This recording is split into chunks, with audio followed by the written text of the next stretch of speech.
स्वस्थानी व्रत कथा अथ एकादशोऽध्याय। कुमारजी आज्ञा गर्नुहुन्छ।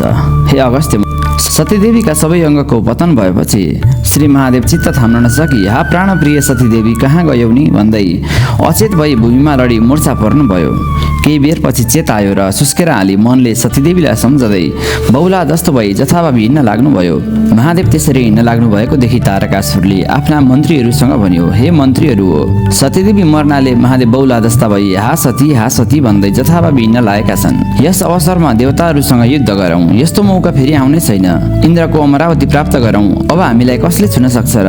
यति भन्दै तारकासुर दैत्य भए जति सेना अघि लगाई मन्त्रीहरू समेत भई शस्त्र अस्त्र लिई देवताहरूसँग लड्न अमरावती गयो। तिनीहरूलाई देख्न साथ इन्द्र डराएर, हे देवता हो, अब यहाँ हामीहरू बस्न भएन, किनभने तारकासुर दैत्यलाई श्री महादेवले वरदान दिनुभएको छ। त्यसैले तारकासुरसँग युद्ध गरी जित्न सकिँदैन। अब त्यससँग लड्नुभन्दा भाग्नै निको छ भने स्वर्गबाट भागाभाग गरी मृगस्थलीमा आइबसे। देवताहरू भागेपछि तारकासुरले इन्द्रको अमरावती कब्जा गरी स्वर्ग, मर्त्य र पाताल तिनै लोकको राज्य भोग गर्न थाल्यो। उता श्री महादेव पृथ्वी भ्रमण गर्दै मृगस्थलीमा आइपुग्नुभयो। उहाँलाई देवताहरूले देखि साष्टाङ्ग प्रणाम गरी बिन्ती गरे, हे ईश्वर, हजुरसँग सतीदेवीको शरीर पनि छैन, आँखा उगारी हेर्नुहोस्। त्यस पापिष्ट तारकासुरले बल जफत हाम्रो अमरावती समेत लियो। त्यसलाई हजुरले वरदान दिनुभएकोले हामीले युद्ध गर्न सकेनौँ। त्यसैले हामी भागेर यहाँ आइबसिरहेका छौँ। हाम्रो रक्षा गर्नुहोस्, पापिष्ट तारकासुरको नाश गर्नुहोस्। इन्द्रादि 33 कोटी देवताहरूले यसरी बिन्ती गरेको सुनि महादेवले आँखा खोली हेर्नुभयो।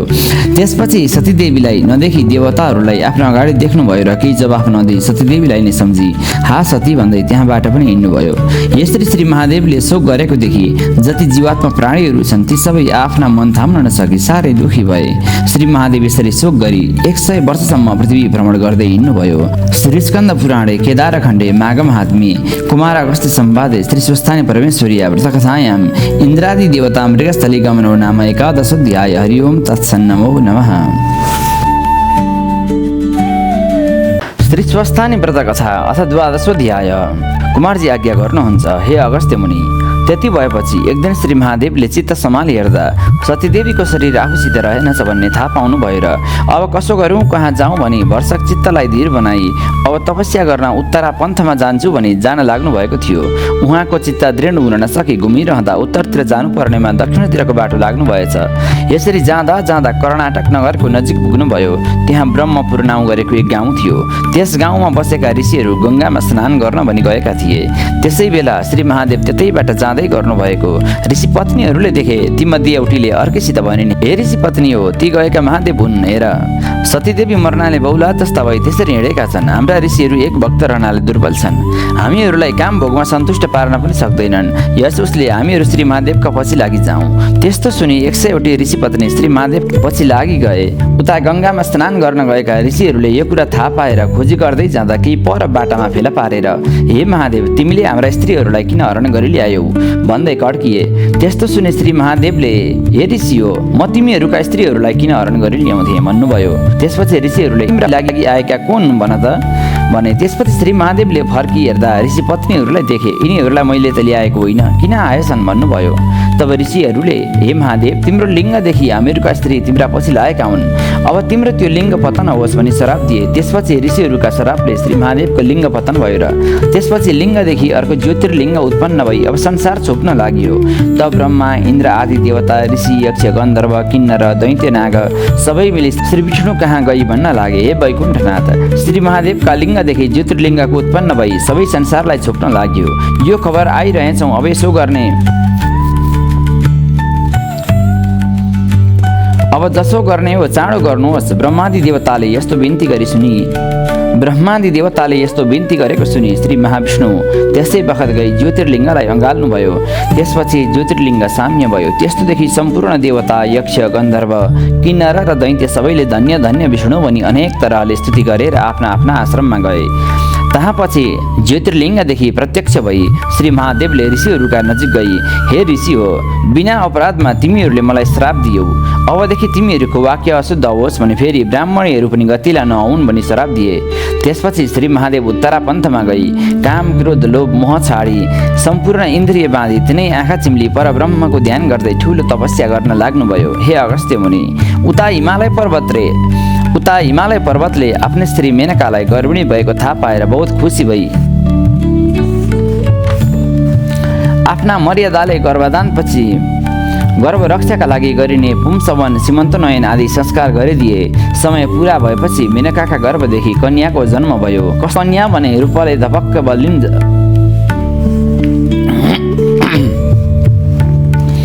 कस्ती कन्या भने रूपले धपक्कै बल्लिन् भने जस्ती, रातो वर्ण भएकी, जिउ सलक्क परेकी, कमल जस्ता आँखा भएकी, चन्द्रमा जस्तो उज्जवल मुहार भएकी, यस्तै 32 लक्षणले युक्त भएकी कन्याको जन्म भएको देखि हिमालय पर्वतले वशिष्ठ आदि ऋषि ज्योतिषीहरूलाई डाकी विधिपूर्वक न्वारण गराए।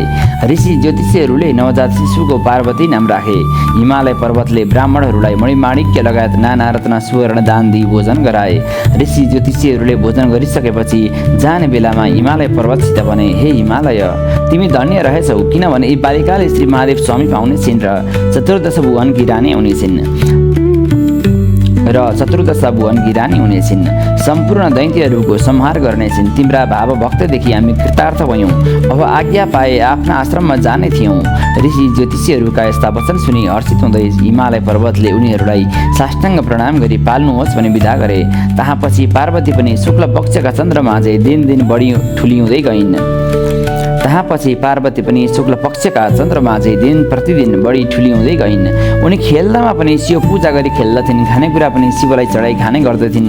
यसरी पार्वतीले बाल्यावस्थादेखि नै निरन्तर भगवान शिवजीका भक्तिमा चित्त लगाइन्। एक दिन नारद ऋषिले विष्णुसित गई भने, हे वैकुण्ठनाथ, हिमालय पर्वतकी पुत्री पार्वती तपाईँका लागि योग्य छिन्। लक्ष्मी भन्दा पनि परम सुन्दरी 32 लक्षणले युक्त भएकी ती कन्यासँग तपाईँ विवाह गर्नुहोस्। नारदका यस्ता वचन सुने विष्णुले, हे नारद, हिमालयले ती कन्या मलाई दिन्छन् र भन्नुभयो। यसको जवाफमा नारद भन्दछन्, त्यो धन्दा तपाईँलाई किन चाहियो? म अहिले गई ठेगान गरी आउँछु। यति भन्दै नारदजी हिमालय पर्वत कहाँ गए। हिमालय पर्वतले नारदलाई देखि सम्मान गरे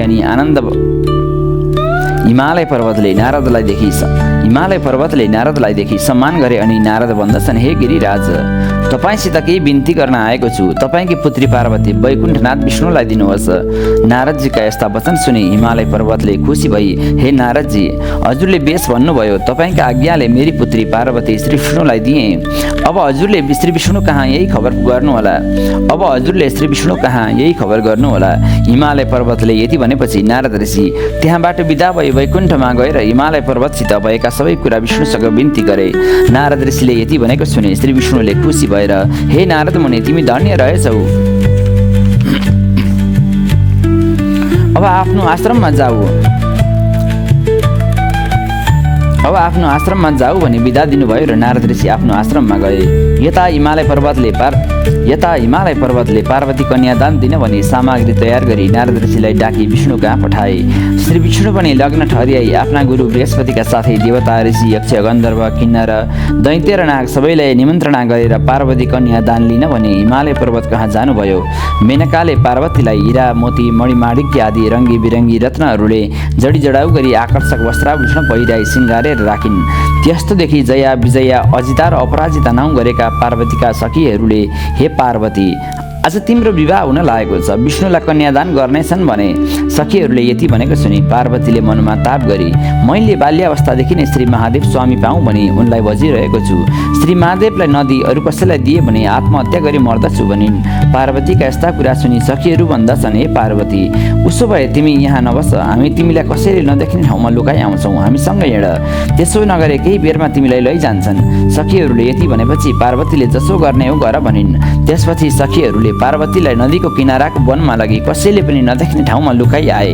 यता हिमालय पर्वतले आफ्ना गुरु बृहस्पतिलाई विवाहको यज्ञ मण्डपमा राखी विधि गराई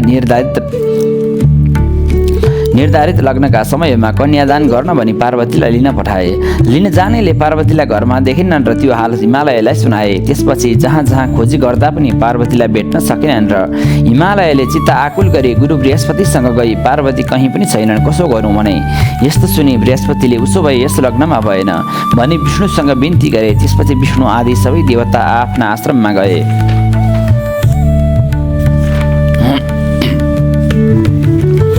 लुकिरहेकी पार्वतीले आफ्ना सङ्गिनीहरू गएपछि नदीका किनारामा बसी बालुवाको शिवलिङ्ग बनाई श्री महादेवको आराधना गरी पूजा गर्न लागिन्। त्यस बालुवाको लिङ्गदेखि श्री महादेव प्रत्यक्ष भई आफ्नो स्वरूपको दर्शन दिनुभयो। हे पार्वती, मलाई किन आराधना गर्यौ भन्नुभयो। त्यसपछि पार्वती भन्दछिन्, हे जगदीश्वर, मैले बाल्यावस्थादेखि नै श्री महादेव स्वामी पाऊँ भनी हजुरलाई हे जगदीश्वर, मैले बाल्यावस्थादेखि नै श्री महादेव स्वामी पाऊँ भनी हजुरलाई बजिरहेको छु। मेरा पिता हिमालय पर्वतले विष्णुलाई कन्यादान गर्न लाग्दा भागी यहाँ आई लुकिरहेकी छु। मेरो रक्षा गर्नुहोस्, मसँग खुसी भई बक्सियोस्। पार्वतीको यस्तो बिन्ती सुनि श्री महादेव आज्ञा गर्नुहुन्छ, हे पार्वती, तिम्रा बाबा महतारीले कन्यादान नगरी मैले तिमीलाई पत्नी भन्नु भएन। तब पार्वतीले, हे ईश्वर, जसो गर्ने हो मलाई उपदेश गर्नुहोस् भनिन् र श्री महादेव आज्ञा गर्नुहुन्छ, हे पार्वती, विष्णु आई तिमीलाई जस्तो उपदेश गर्लान् तिमीले त्यस्तै गर्नु। श्री महादेव यति आज्ञा सकिन लाग्यो। यतिसम्म छ, यहाँ पुर्याएँ।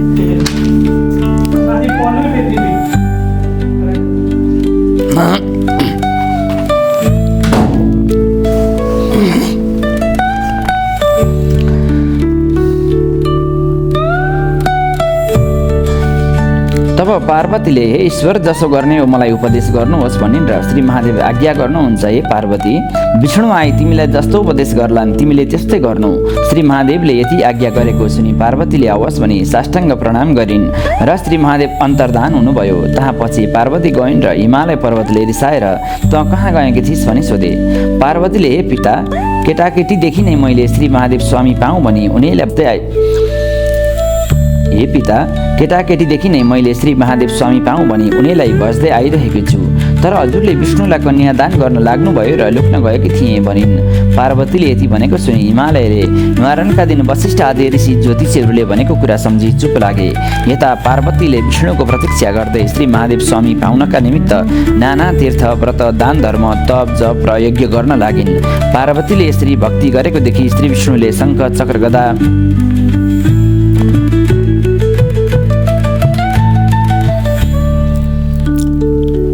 श्री विष्णुले शङ्ख, चक्र, गदा, पद्मले गरुडमाथि सवार भई पार्वती कहाँ आई भन्न लाग्नुभयो, हे पार्वती, तिमीले नाना तीर्थ, व्रत, दान, धर्म, जप, तप र यज्ञ गरेको देखि म खुसी भएँ, वरदान ल्याऊ। त्यस्तो सुनि पार्वतीले, हे परब्रह्म, म अरू के वरदान मागौँ, श्री महादेव स्वामी पाऊँ भनिन्। पार्वतीका यस्ता वचन सुनि विष्णु आज्ञा गर्नुहुन्छ, हे पार्वती, सम्पूर्ण तीर्थ, व्रत, दान, धर्म र जप तप भन्दा पनि उत्तम कुरा म भन्दछु, एकचित्त भई सुन। श्री स्वस्थाने परमेश्वरीको व्रत गर। त्यस व्रतका प्रभावले श्री जगदेश्वर महादेव स्वामी पाउली। श्री विष्णुले यति आज्ञा गरेको सुनि पार्वती फेरि भन्दछिन्, हे लोकनाथ, त्यस व्रतको विधि कसो होला, के गर्नु पर्दछ त्यो आज्ञा गर्नुहोस्। पार्वतीका यस्ता जिज्ञासाको समाधान गर्दै श्री विष्णुले स्वस्थाने परमेश्वरीको व्रतविधिका बारेमा यस प्रकार बताउनु भयो, हे पार्वती, व्रत गर्न इच्छुक व्यक्तिले पौष शुक्ल पूर्णिमाका दिनदेखि व्रत आरम्भ गर्नु। हात गोडाका नङ काटी शुद्ध भई एक भक्त रही सधैँ मध्याह्नकालमा श्री महादेवको पूजा गर्नु। महिना दिन पुगेपछि माघ शुक्ल पूर्णिमाका दिन 108 रोटी, 108 अक्षता, 108 बेलिका फुल, 108 कुडका सुपारी, 108 पान, जात जातका फलफुल तयार गरी तामाको थालीमा ओमकार लेखी गङ्गा जल स्नान गराउनु। श्रीखण्ड, रक्तचन्दन, सिन्दुर, फलफुल र वस्त्र चढाउनु। षोडशोपचारले पूजा गर्नु, जप गर्नु, स्तोत्र पाठ गर्नु, अर्घ दिनु। हे पार्वती, स्वस्थाने परमेश्वरी भनेकी कस्ती हुनु भने, अष्टासु च दलेषु श्री मातृका वरिपरि 8वटा पात भएका, कमलमा पातै पछि 8 मातृकाहरूमा माझमा बसेकी, 4 हात र 3 आँखा भएकी, माथिल्ला 2 हातमा क्रमशः खड्ग र त्रिशूल एवं तल्ला 2 हातमध्ये 1 हात वरमुद्रामा राखेकी र अर्को हातमा कमल लिएकी, थरी थरीका गहना लगाएकी, सुनभन्दा पनि पहेँलो रूपले धबक्क बोलेकी श्री स्वस्थानी परमेश्वरीलाई ध्यान गरी, हे ईश्वरी भनी वरदान माग्नु र प्रसाद झिक्नु।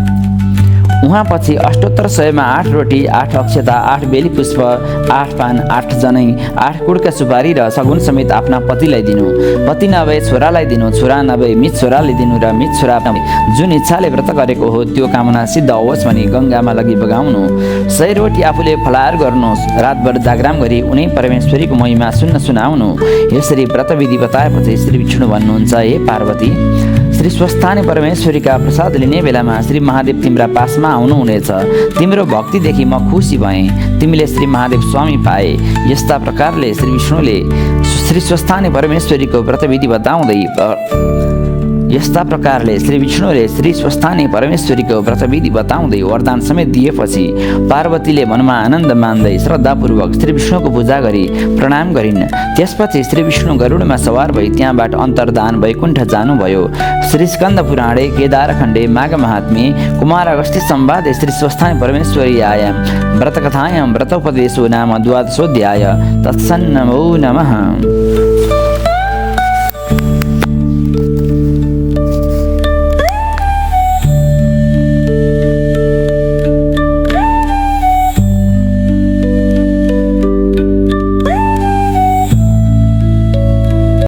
कुमारजी आज्ञा गर्नुहुन्छ, हे अगस्त्य मुनि, उहाँ पछि पौष शुक्ल पूर्णिमाको दिन आइपुग्यो र पार्वतीले विष्णुका आज्ञाले सङ्गिनी समेत भई हात गोडा कनङ काटी स्नान गरी पवित्र भई एक भक्त रही एक चित्त गरी सधैँ मध्याह्न कालमा श्री महादेवको पूजा गर्न लागिन्। महिना दिन पुग्यो र माघ शुक्ल पूर्णिमाका दिन सम्पूर्ण सामग्री तयार गरी श्री स्वस्थानी परमेश्वरीको पूजा ध्यान जप र स्तोत्र पाठ गर्न लागिन्। त्यसबारे इन्द्रले चाल पाएर 33 कोटी देवताहरूलाई डाकी भन्न लागे, हे देवता हो, अब पापिष्ट तारकासुरको नाश हुने समय आयो, किनभने हिमालय पर्वतकी पुत्री पार्वतीले श्री महादेव स्वामी पाऊँ भनी श्री स्वस्थानी परमेश्वरीको व्रत गर्दैछिन्।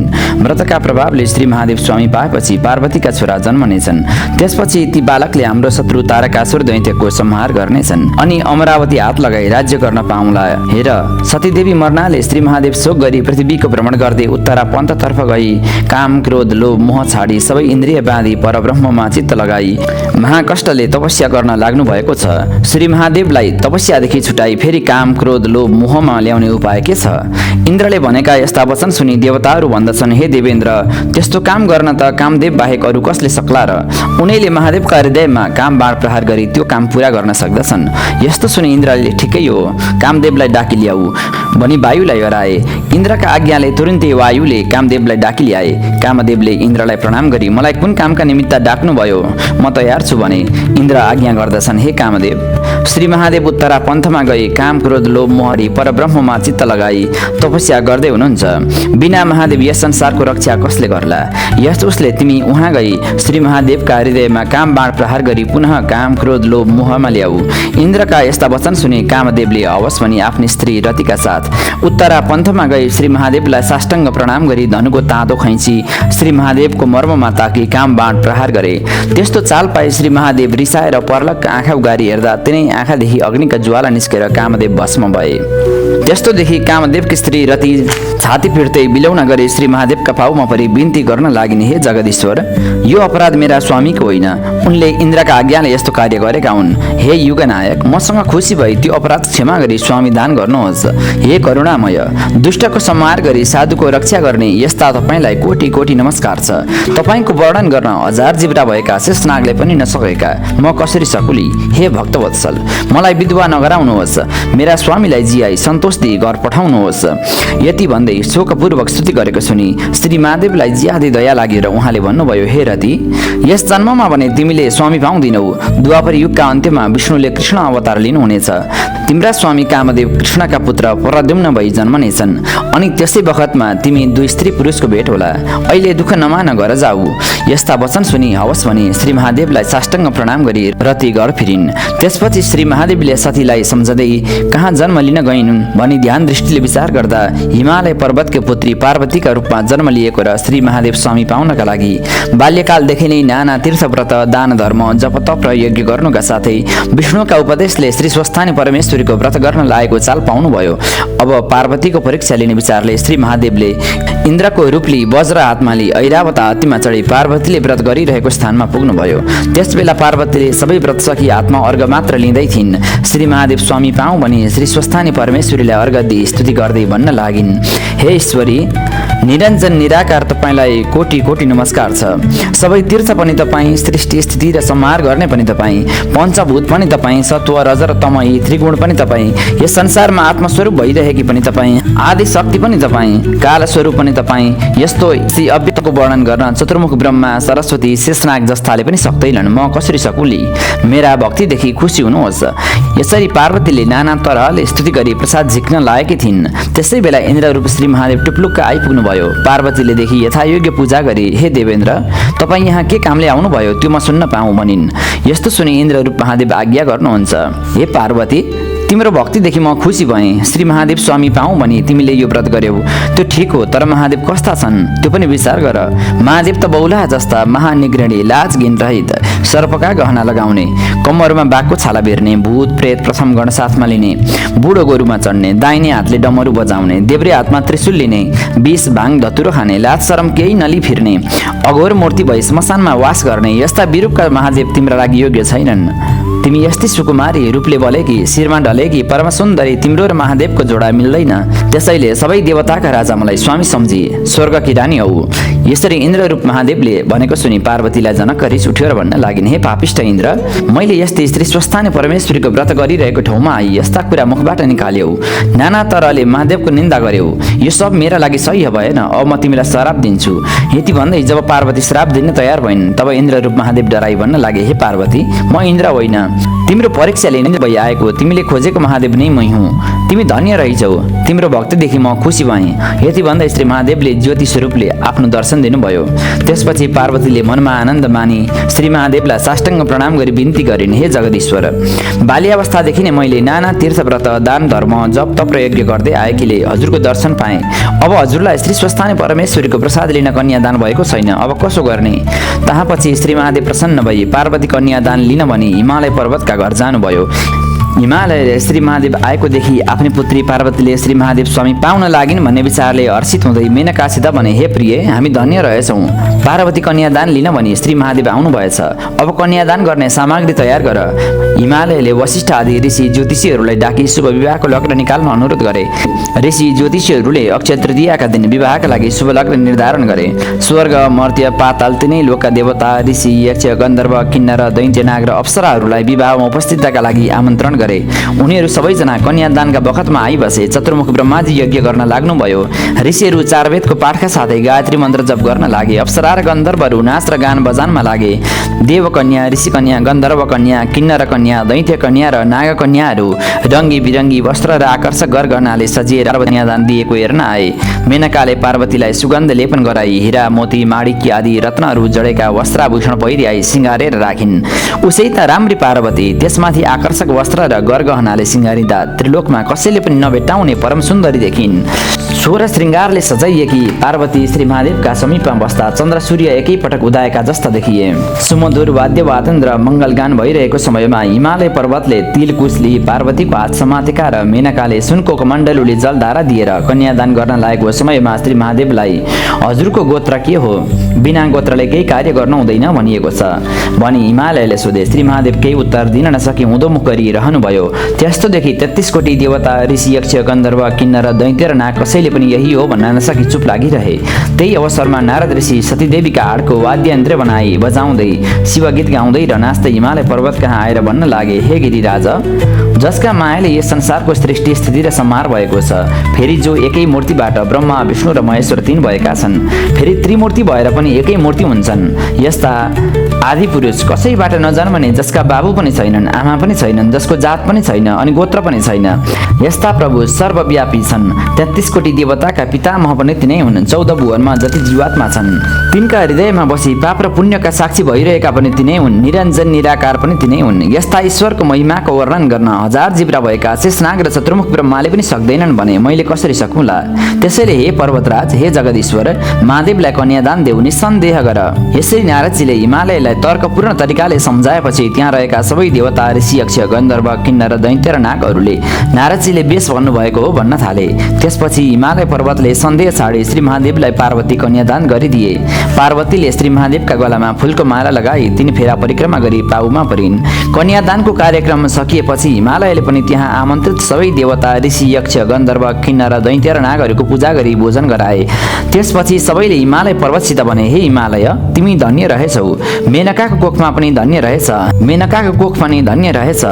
तिमी जस्ता भाग्यमानी सातै द्वीपमा पनि हुन दुर्लभ छ। तिमीले जन्म लिएको सफल भयो, हेर्दा पनि पाउन सक्दैनन्। जो पिनाकधारी श्री महादेवलाई योगीहरूले ध्यान दृष्टिले हेर्दा पनि पाउन सक्दैनन्, उनीलाई आज तिमीले जुवाई गरायौ। यस्तो पवित्र कर्ममा सहभागी हुन पाउँदा हामी कृतार्थ भयौँ।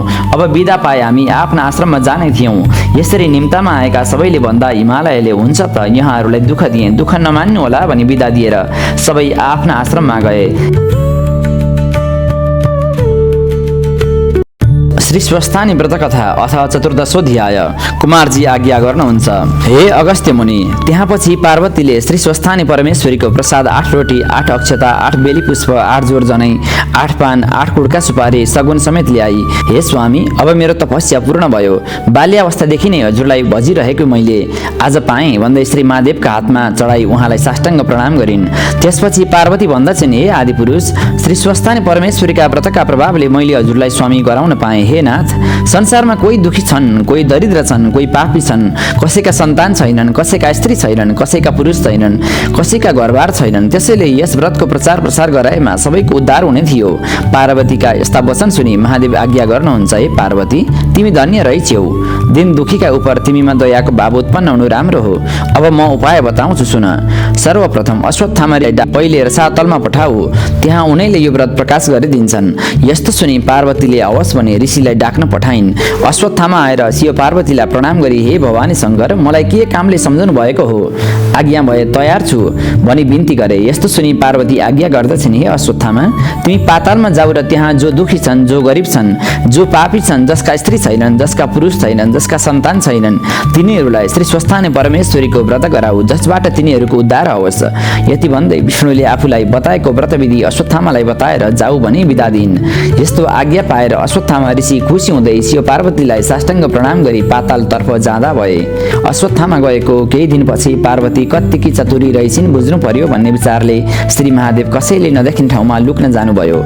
श्री महादेवलाई नदेखि पार्वती यताउति खोजी गर्दै हिँड्न लागिन्।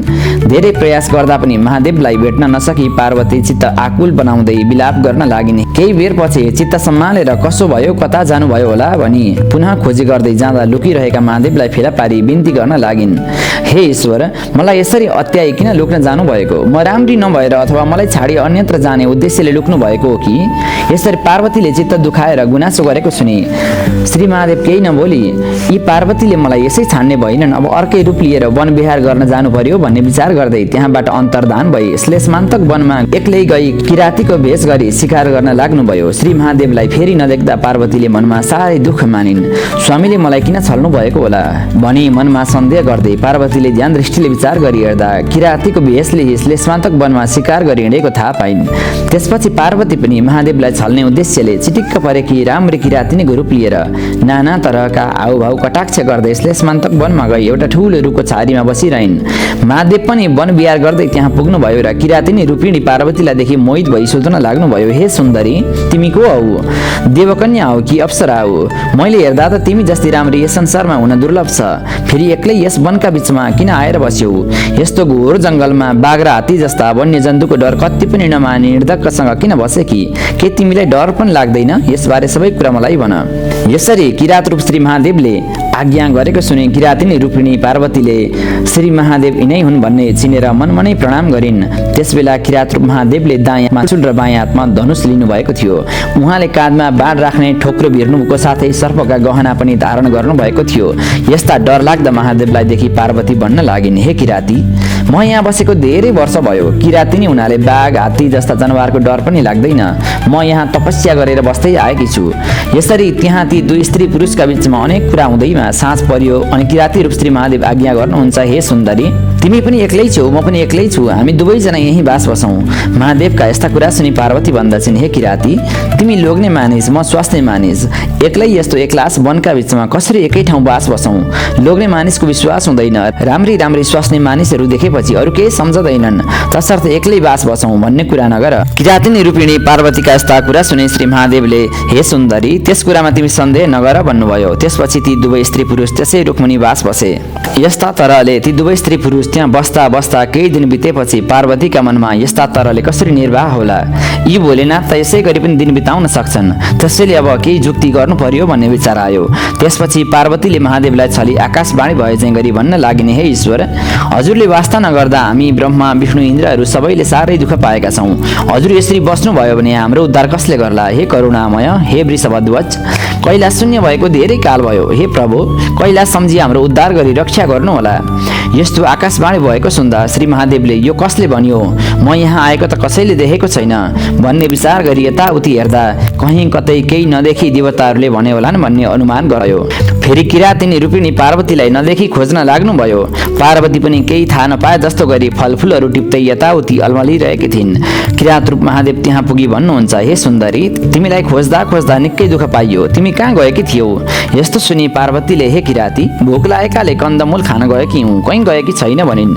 त्यसबेला त्यस्ती अत्यन्त सुन्दरी किरातिनी रूपिणी पार्वतीलाई देख्दा श्री महादेव मोहित भएर मन थाम्न नसकी पार्वतीतर्फ ज्यादै नै ढेपिँदै जानुभयो। त्यस्तो देखि किरातिनी रूपिणी पार्वती भन्दछन्, हे किराती, तिमी कस्ता रहेछौ? के तिम्रो धर्म यही हो? मैले त श्री महादेव बाहेक अरू स्वामी मनले पनि चिताएकी छैन, त्यसैले यस वनमा आई उनैको तपस्या गरी बसेकी छु। तिमी यसरी जबरजस्ती गर्दछौ भने तुरुन्त शराब गरी आत्महत्या गर्दछु। यति किरातिनी रूपिणी पार्वतीले भनेको सुनि किरात रूप महादेव भन्दछन्, हे सुन्दरी, तिमी यसरी चिन्ता नगर, वास्तवमा म तिमीले चाहेको महादेव नै हुँ, नपत्याएर। श्री महादेवले यति भन्दै आफ्नो ज्योति रूपको दर्शन दिनुभयो। अनि किरातिनी रूपिणी पार्वतीले मनमा आनन्द मानी श्री महादेवका पाउमा दण्डवत प्रणाम गरी बिन्ती गर्न लागिन्, हे ईश्वर, उसो भए कन्यादान लिन मेरा बाबा महतारी कहाँ हिँड्नु अवश्य। यस्तो सुनि लौ हुन्छ भने श्री महादेव उनै किरातिनी रूपिणी पार्वतीका पछि लाग्नुभयो। जाँदा जाँदा दुवैजना हिमालय पर्वतका घरमा पुगे। तब श्री महादेवले थाहा पाई यी त पार्वती पो रहेछिन्, मैले छल गर्न लायक उल्टो मलाई नै पो सकियाइन्, आफ्ना बाबा महतारी कहाँ ल्याइछिन्। अब वित्यास परियो, कसो गर्ने होला भन्ने विचार गरी त्यहाँदेखि अन्तर्धान भए श्लेषमान्तक वनको उत्तरतर्फ किरातेश्वर महादेवका रहनु। यता फेरि महादेवलाई नदेख्दा पार्वती साह्रै विलाप गर्न लागिन्। महादेव कहाँ जानुभयो होला भनी पार्वतीले ध्यान दृष्टि हेर्दा किरातेश्वर शिवलिङ्गका रूपमा रहनु भएको चाल पाइन् र बागमतीमा नित्य स्नान गरी किरातेश्वर शिवलिङ्गको पूजा आराधना गर्न लागिन्। पार्वतीले स्नान गरेको हुनाले त्यस ठाउँको नाम गौरीघाट रह्यो। जुन मनुष्यले गौरीघाटमा स्नान गरी किरातेश्वर महादेवको दर्शन गर्दछ त्यसका सबै दुःख नाश होला नि, यस लोकमा धन धान्यले परिपूर्ण होला, सुखपूर्वक जीवन व्यतीत होला र मृत्युपछि कैलाशमा बस्न पाउला। हे अगस्त्य मुनि, पार्वतीले यसरी नित्य तपस्या गरेको देखि श्री महादेवले प्रसन्न भई हँसिलो मुख गरी आफ्नो स्वरूपको दर्शन दिनुभयो। जगन्माता पार्वतीले खुसी मानी श्री महादेवका पाउमा दण्डवत प्रणाम गरी अञ्जली बाँधी बिन्ती गर्न लागिन्, हे ईश्वर, हजुरले किन यसरी दुःख दिनुभयो? म हजुरलाई मन परिन कि अथवा मबाट अन्य कुनै अपराध भयो कि? यति भन्दै पार्वती श्री महादेव समक्ष नाना तरहले गुनासो गर्न लागिन्। यस्तो सुनि पार्वतीलाई अङ्कमाल गरी काखमाली श्री महादेव त्यहाँदेखि अन्तर्धान भई हिमालय पर्वतका घर जानुभयो। त्यसरी महादेव र पार्वती आएको देखि हिमालय पर्वत अत्यन्त खुसी भई पुष्पवृष्टि गरी आसनमा बसाली 84 व्यञ्जन तयार गरी भोजन गराए। त्यहाँ 2-4 दिन बसेपछि महादेवले पार्वतीलाई, हे प्रिय, कैलाश शून्य भएको धेरै दिन भयो, अब यहाँ मात्र कति बसिराख्नु, त्यसैले तिम्रा बाबा महतारीसँग बिदा मागौँ भन्दा पार्वतीले हवस् भनिन्। त्यसपछि श्री महादेव ससुरा हिमालयलाई भन्नुहुन्छ, हे पिता, सतीदेवी स्वर्ग गएदेखि कैलाश शून्य छ, अब हजुरबाट आज्ञा पाए उहाँ जाँदा हौँ। यसरी आफूलाई पिता भनी सम्बोधन गरेको सुन्दा हिमालय बहुतै खुसी माने श्री महादेवसँग बिन्ती गर्दछन्, हे त्रैलोक्यनाथ, हे सम्पूर्ण देवताका पितामह, हजुरले साधारण मानिसले भने झै मलाई मोहले छोपी हे पिता भन्नुभयो।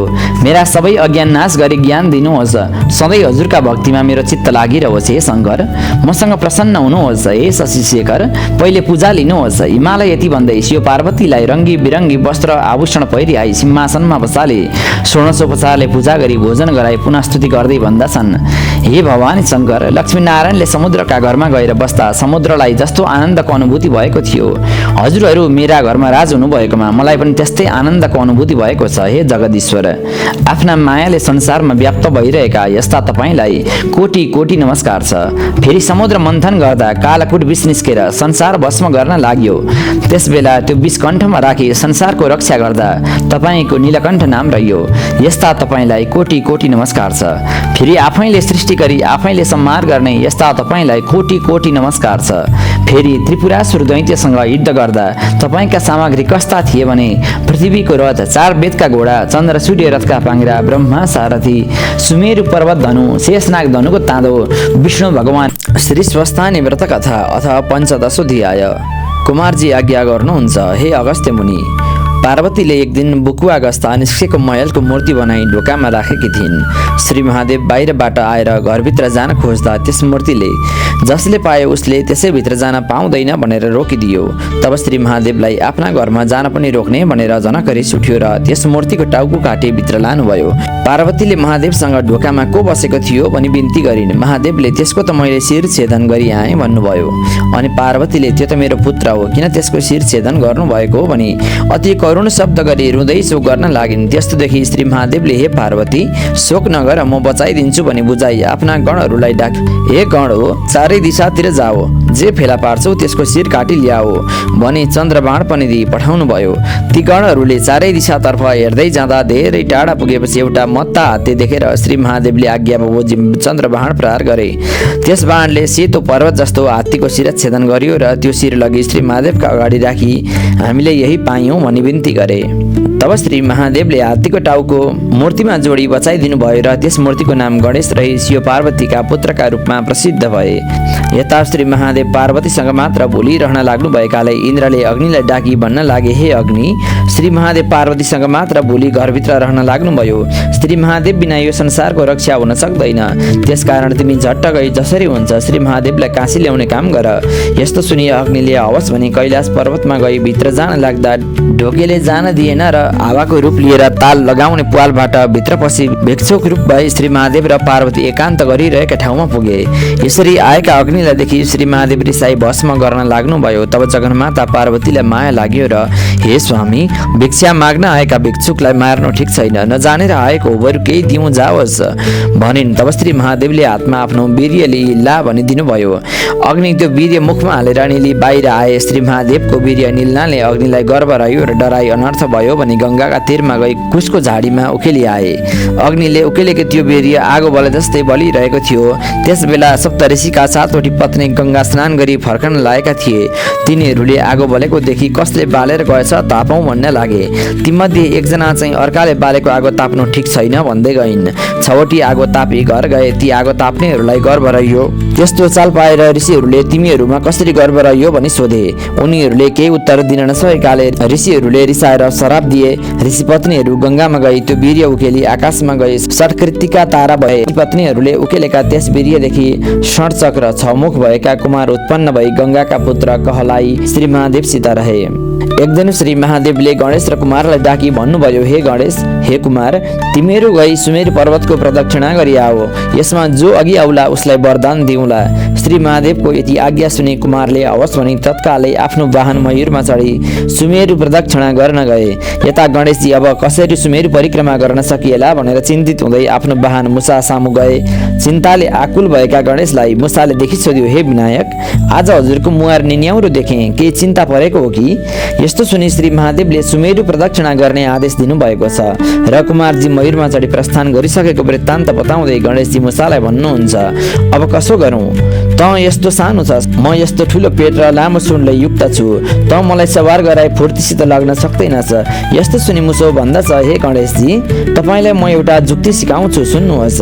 श्री महादेव पार्वती र गङ्गा 3 जना बसेका ठाउँमा जानुहोस् र अञ्जली बाँधी, हे पिता हे माता मेरा सुमेरु पनि तपाईँहरू, सबै देवता पनि तपाईँहरू भनी प्रदक्षिणा गरी दण्डवत प्रणाम गर्नुहोस्। सुमेरु भनेका तिनीहरू नै हुन्, तपाईँलाई वरदान मिल्ला। यस्तो सुनि मुसालाई बेस भनिस् भन्दै गणेशजी श्री महादेव पार्वती र गङ्गा बसेका ठाउँमा गई अञ्जली बाँधी, मेरा सुमेरु पनि तपाईँहरू, अरू सबै देवताहरू पनि तपाईँहरू भने 3 फेरा प्रदक्षिणा गरी दण्डवत प्रणाम गरे। अनि महादेव खुसी भई, हे बुद्धिमान गणेश वरदान ल्याऊ। स्वर्ग मर्त्य र पाताल तिनै लोकमा जसले जे कार्य गरे पनि पहिले तिम्रो पूजा गरून्, तिम्रो पूजा नगरी गरेको काम पुरा नहोस् भनी वरदान दिनुभयो। उता सुमेरु प्रदक्षिणा गर्न गएका कुमार नआएकोले गङ्गाले चिन्तित हुँदै श्री महादेवसँग बिन्ती गरिन्, हे ईश्वर गणेशलाई वरदान दिनुभयो, मेरो पुत्र कुमार भनी आइपुगेन। यस्तो सुनि श्री महादेव आज्ञा गर्नुहुन्छ, हे गङ्गा श्री स्वस्थानी परमेश्वरीको व्रत गर अनि तिम्रो पुत्र आइपुग्ला। यस्तो सुनि गङ्गाले हवस् भनी विधि सोधी पौष शुक्ल पूर्णिमाका दिनदेखि हात गोडाका नङ काटी स्नान गरी शुचि भई एक भक्त रही एकचित्त गरी मेरो पुत्र कुमार चाँडै आइपुगोस् भनी नित्य मध्याह्न कालमा श्री महादेवको पूजा गर्न लागिन्। महिना दिन पुग्यो। माघ शुक्ल पूर्णिमा पूर्णिमाका दिन 108 रोटी, 108 अक्षता, 108 बेली पुष्प, 108 जनी, 108 पान, 108 कोडका सुपारी, 108 जात जातका फूल, धूप, दीप, नैवेद्य र सबै सामग्री तयार गरे। तामाको थालीमा ओमकार लेखी श्री स्वस्थानी परमेश्वरीको पूजा गर्न लागिन्। सबै पूजा गरी स्तुति गरी प्रसाद झिक्न लाग्दा श्री स्वस्थानी परमेश्वरीको व्रतका प्रभावले कुमार टुप्लुक्क आइपुगे। तब गङ्गाले धन्य श्री स्वस्थानी परमेश्वरी भनी कुमारलाई व्रतको टीका लगाई प्रसाद र आशीर्वाद पनि दिइन्। कुमारले श्री महादेवसित गई साष्टाङ्ग प्रणाम गरी हे पिता मलाई प्रदान होस् भने। यस्तो सुनि श्री महादेवले हे कुमार, स्वर्ग, मर्त्य र पाताल तिनै लोकमा कसैले केही कार्य गर्दा गणेशको पूजा गरेपछि अरूको भन्दा पहिले तिम्रो पूजा गरे मात्र कार्य सिद्धि होस् नत्र नहोस् वरदान दिए। यसरी कुमारजीबाट अगस्त्य मुनिले शिव पार्वतीको विवाह, गणेशजी र कुमारजीको प्रादुर्भाव लगायतका कथा सुनेपछि अगस्त्य मुनि फेरि बिन्ती गर्दछन्, हे कुमारजी, तारकासुर दैत्यले कसको तपस्या गरेर वरदान पाई इन्द्रको अमरावती समेत लियो, फेरि कसले कसरी त्यसको वध गर्यो र इन्द्रले पुनः अमरावती प्राप्त गरे, यो सबै वृत्तान्त आज्ञा गर्नुहोस्। यस्तो सुनि कुमारजी आज्ञा गर्नुहुन्छ। कश्यप ऋषिको पुत्र तारकासुर दैत्य दुग्ध प्रवास नाउँको तीर्थमा स्नान गर्न गएको थियो। त्यहाँ पेची मुनिले तपस्या गरिरहेको देखेर तारकासुरलाई पनि तपस्या गर्न मन लाग्यो र उसले पेची मुनिलाई सोध्यो, हे मुनिवर, हजुरले तपस्या गर्नुभएको देखेर मलाई पनि तपस्या गर्न साह्रै मन लाग्यो। त्यसले कहाँ गएर कसको तपस्या गर्नु उपयुक्त होला, यसबारे बताई म माथि कृपा गर्नुहोस्। यस्तो सुनि पेची मुनि भन्दछन्, हे तारकासुर, त तपस्या गर्ने भए दुग्ध प्रवास नाउँको तीर्थको शिरानमा हिमालय पर्वत छ, त्यहाँ गएर ब्रह्माजीको तपस्या गर। त्यस्तो सुनि तारकासुर त्यतैबाट हिमालय पर्वतमा गयो। त्यहाँ उसले ठुलो कष्ट गरी 1000 वर्षसम्म ब्रह्माजीको तपस्या गर्यो। त्यसपछि ब्रह्माजीले दर्शन दिए, तिम्रो तपस्यादेखि म खुसी भएँ, वरदान माग भन्नुभयो। अनि ब्रह्माजीलाई साष्टाङ्ग प्रणाम गरी तारकासुर भन्दछ, हे प्रभु, हजुरले सृष्टि गरेका 5 वर्ष नआएका कुनै पनि प्राणीले मेरो हत्या गर्न नसकोस्, फेरि जसले मेरो शिर भूमिमा गिराउला त्यसको पनि शिर फुटी मरोस्, मैले सबै देवताहरूलाई जित्न सकौँ। तारकासुरका यस्ता वचन सुनि तथास्तु पनि वरदान दिई ब्रह्मास्त्र पनि प्रदान गरी ब्रह्माजी अन्तर्धान हुनुभयो। यसरी ब्रह्माजीबाट वरदान पाएपछि तारकासुर धेरै शक्तिशाली भयो। अरूलाई तृण बराबर पनि नगन्ने तारकासुर दैत्य सेनाका साथ देवताहरूसँग युद्ध गर्न इन्द्रको सहर अमरावती गयो। त्यहाँ देवता र दैत्यहरूका बीचमा घनघोर लडाईँ भयो। देवताहरूले तारकासुरका कोटी कोटी सेनाको वध गरे। त्यस्तो देखि चिन्तित हुँदै तारकासुर आफ्ना गुरु शुक्राचार्य कहाँ गई भन्न लाग्यो, हे गुरुदेव, देवताहरूले हाम्रा सेनाको नाश गरिदिए, हजुरले उद्धार गर्नु पर्यो। यस्तो सुनि शुक्राचार्यले सञ्जीवनी पढी जल सेचन गरेर मृतक दैत्यहरूलाई पुनर्जीवित गराइदिए। त्यसपछि ती दैत्यहरू पुनः युद्ध गर्न आए। त्यस्तो देखेर इन्द्र महाराज क्रोधित हुँदै वज्र हातमा लिए ऐरावत हात्तीमा सवार भई अनेक तरहले युद्ध गर्न लागे। यस्तो युद्ध 10,000 वर्षसम्म चल्यो। दुवै तर्फका कोटी कोटी सेनाको नाश भयो। दैत्यहरू मर्ने बित्तिकै शुक्राचार्यले बचाइदिने, देवताहरू भने मरेको मरे हुने हुँदा देवराज इन्द्र लगायतका देवताहरूले हार मानी त्यहाँदेखि भागी आफ्ना गुरु बृहस्पति कहाँ गएर सबै कुराको बेली विस्तार गरे। त्यो सुनि बृहस्पतिले, हे इन्द्र राजा, यस युद्धमा तिम्रो जित हुन सक्दैन, किनभने तारकासुर दैत्यले 1000 वर्षसम्म महाकष्टले तपस्या गरेको थियो। त्यसबाट ब्रह्माजी खुसी भएर आफूले सृष्टि गरेका 5 वर्षभन्दा माथिका कुनै पनि प्राणीले तारकासुरलाई मार्न नसक्ने वरदान दिएका छन्। त्यसको समाधानका लागि तिमीहरू श्री महादेवको शरणमा जाओ। यति बृहस्पतिका कुरा सुनि सबै देवताहरू स्वर्गबाट भागे। मर्त्यमण्डल नेपालको मृगस्थलीमा आई लुकेर बस्न थाले। देवताहरूको स्वर्गबाट पलायन भएपछि तारकासुर स्वर्ग, मर्त्य र पाताल तिनै लोकको रजाइ गरी ठुलो आनन्दले रहन लाग्यो। हे अगस्त्य मुनि, यता तारकासुरबाट लखेटिएका देवताहरू धेरै कालसम्म मृगस्थलीमा लुकेर बस्न बाध्य भए। अनि इन्द्रले 33 कोटी देवताहरूसँग भन्न लागे, हे देवता हो, पापिष्ट तारकासुरले अमरावती लिई हामीलाई धेरै दुःख दिएको छ। अब त्यसको संहार गरी अमरावती फर्काऊ। श्री महादेवका गणेश र कुमार 2 पुत्र उत्पन्न भएका छन्। तिनले हाम्रो शत्रु तारकासुरको नाश गरिदिन्छन्। अब हामी श्री महादेवसित गई बिन्ती गरौँ। इन्द्रका यस्ता कुरा सुने सबै देवताहरू श्री महादेव कहाँ गई बिन्ती गर्न लागे, हे जगदीश्वर, पापिष्ट तारकासुरले अमरावती लिई हामीलाई दुःख दिएको धेरै काल भयो। अब त्यसको संहार गरी हाम्रो उद्धार गर्नुहोस्। यस्तो बिन्ती सुनि श्री महादेव आज्ञा गर्नुहुन्छ, हे देवता हो, तारकासुरलाई मैले मार्नु हुँदैन, त्यसलाई मेरा पुत्र कुमारले मारिदेलान्। अब सबै देवता, यक्ष, गन्धर्व, किन्नर, भूत, प्रेत र प्रथम गणलाई साथमा लिई कुमारलाई सेनापति बनाई युद्ध गर्न जाओ, अनि म पनि आउँला। श्री महादेवको यस्तो आज्ञा सुनि हवस् भन्दै देवताहरूले युद्धका लागि पिनाक धनुको साइत सारे। यसरी साइत गरे पनि युद्धमा सहभागिताका लागि देवताहरूले गणेशलाई बोलाउन बिर्सेछन्। तब गणेशले आफ्नो वाहन मुसासित गई भने, हे मुसा, मलाई वरदान दिएको आजै अन्यथा गरे, अब के गर्ने? त्यस्तो सुनि, हे गणनाथ, अन्यथा गरेको होइन, तपाईँलाई भन्न बिर्से, म गएर सम्झाएर आउँछु भने मुसो गएर सायद गरिरहेको पिनाक धनुको ताँदो काटी आयो। त्यस्तोदेखि इन्द्रादि देवताहरूले विघ्न परियो, यो सायदमा भएन भने। तब श्री महादेवले विघ्न परेको होइन, गणेशजीलाई भन्न बिर्स्यौ, गणेशलाई पनि लैजाओ भन्नुभयो। यस्तो आज्ञा सुनि गणेश र कुमार सहित सबै देवताहरू युद्ध गर्न अमरावती गए। त्यहाँ देवता र दैत्यको घोर युद्ध भयो। तारकासुरले कुमारको रथ धकेली 1 योजन अर्थात् 4 कोस पछाडि पुर्याइदियो। त्यस्तोदेखि कुमारले रिसले चुर भई तारकासुरको रथ धकेली 4 योजन पछाडि पुर्याइदिए। तब तारकासुर दैत्यले रिसाएर खड्गले हान्यो। कुमारले आफूमाथि खड्ग आएको देखि धनु कानसम्म खैँची तारकासुरको घिच्रो ताकी चन्द्रबाण प्रहार गरे। दिनका सूर्य अस्ताई रातका तारा नदेखिने बेलामा पारी प्रहार गरिएको त्यस बाणले तारकासुरको शिर काटिदियो। ठिक त्यसै बेलामा श्री महादेवले तुरन्त गई तारकासुरको शिर भूमिमा पर्न नपाउँदै समाति लिनुभयो। तारकासुरको गिड मात्र भूमिमा पर्यो। त्यस्तोदेखि दैत्य सैनिकहरू 10 दिशातिर भागी आफ्नो ज्यान जोगाउनतिर लागे। तारकासुरमाथि विजय प्राप्तपछि श्री महादेव साँडेमा चढी इन्द्रादि देवता, यक्ष, गन्धर्व, किन्नर, भूत, प्रेत, पिशाच र प्रथमगण सहित भई सबै देवताहरूबाट धन्य धन्य भनिएका कुमारजीलाई अघि लगाए कैलाश पर्वतमा जानुभयो। तब इन्द्रादि देवताहरू बिन्ती गर्दछन्, हे जगदीश्वर, हजुरका कृपाले शत्रुको संहार गरी अमरावती हात पार्न सफल भयौँ। अब आज्ञा पाए जाँदा हौँ। यस्तो सुनि श्री महादेवले देवताहरूलाई तिमीहरूको राज्य अकण्टक होस् भनी बिदा दिनुभयो। इन्द्र पनि श्री महादेवलाई साष्टाङ्ग प्रणाम गरी देवताहरूलाई साथमा लिई अमरावती गई आनन्दले रहे। श्री स्कन्द पुराणे केदार खण्डे माघ महात्म्ये कुमार अगस्त्य संवादे श्री स्वस्थाने परमेश्वरिया व्रतकथायां तारकासुर दैत्यवधो नाम 15 तत्सन्नमो नमः। श्री स्वस्थानी व्रतकथा अथ 16 कुमारजी आज्ञा गर्नुहुन्छ, हे अगस्त्य मुनि, एक दिन शिवजीलाई वन विहार गर्न मन लाग्यो र मृगको रूप लिई कसैले थाहा नपाउने गरी श्लेषमान्तक वनमा गई मृगका पथनमा बोली परम आनन्दले रहनुभयो।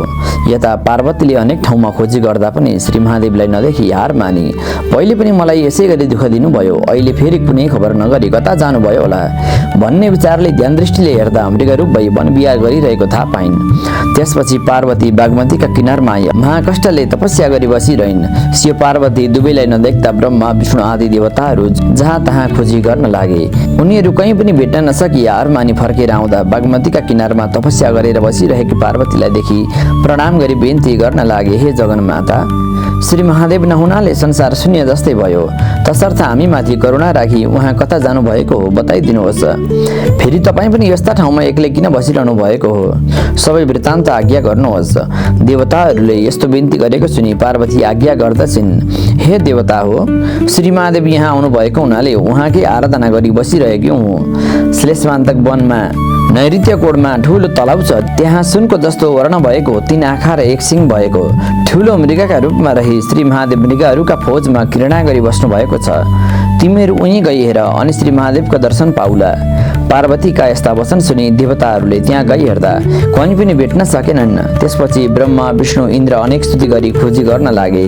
त्यसै बेला देवताहरूले लाखौं मृगको फौज देखे। त्यहाँ असंख्य मृगहरूका बीचमा सुनको जस्तो वर्ण भएको, खुब राम्रा आँखा र 1 सिङ भएको, सबैभन्दा ठुलो स्वर्गमा असंख्य ताराहरूका बीचमा चन्द्रमा जस्तो चम्किलो एउटा मृगलाई टाढैबाट देखी महादेव यिनै हुन् भन्ने विचारले देवताहरू स्तुति गर्न लागे, हे ईश्वर, कैलाश शून्य भएको धेरै दिन भयो, हे करुणा निधान, हामीहरूमाथि करुणा राखी दर्शन दिनुहोस्।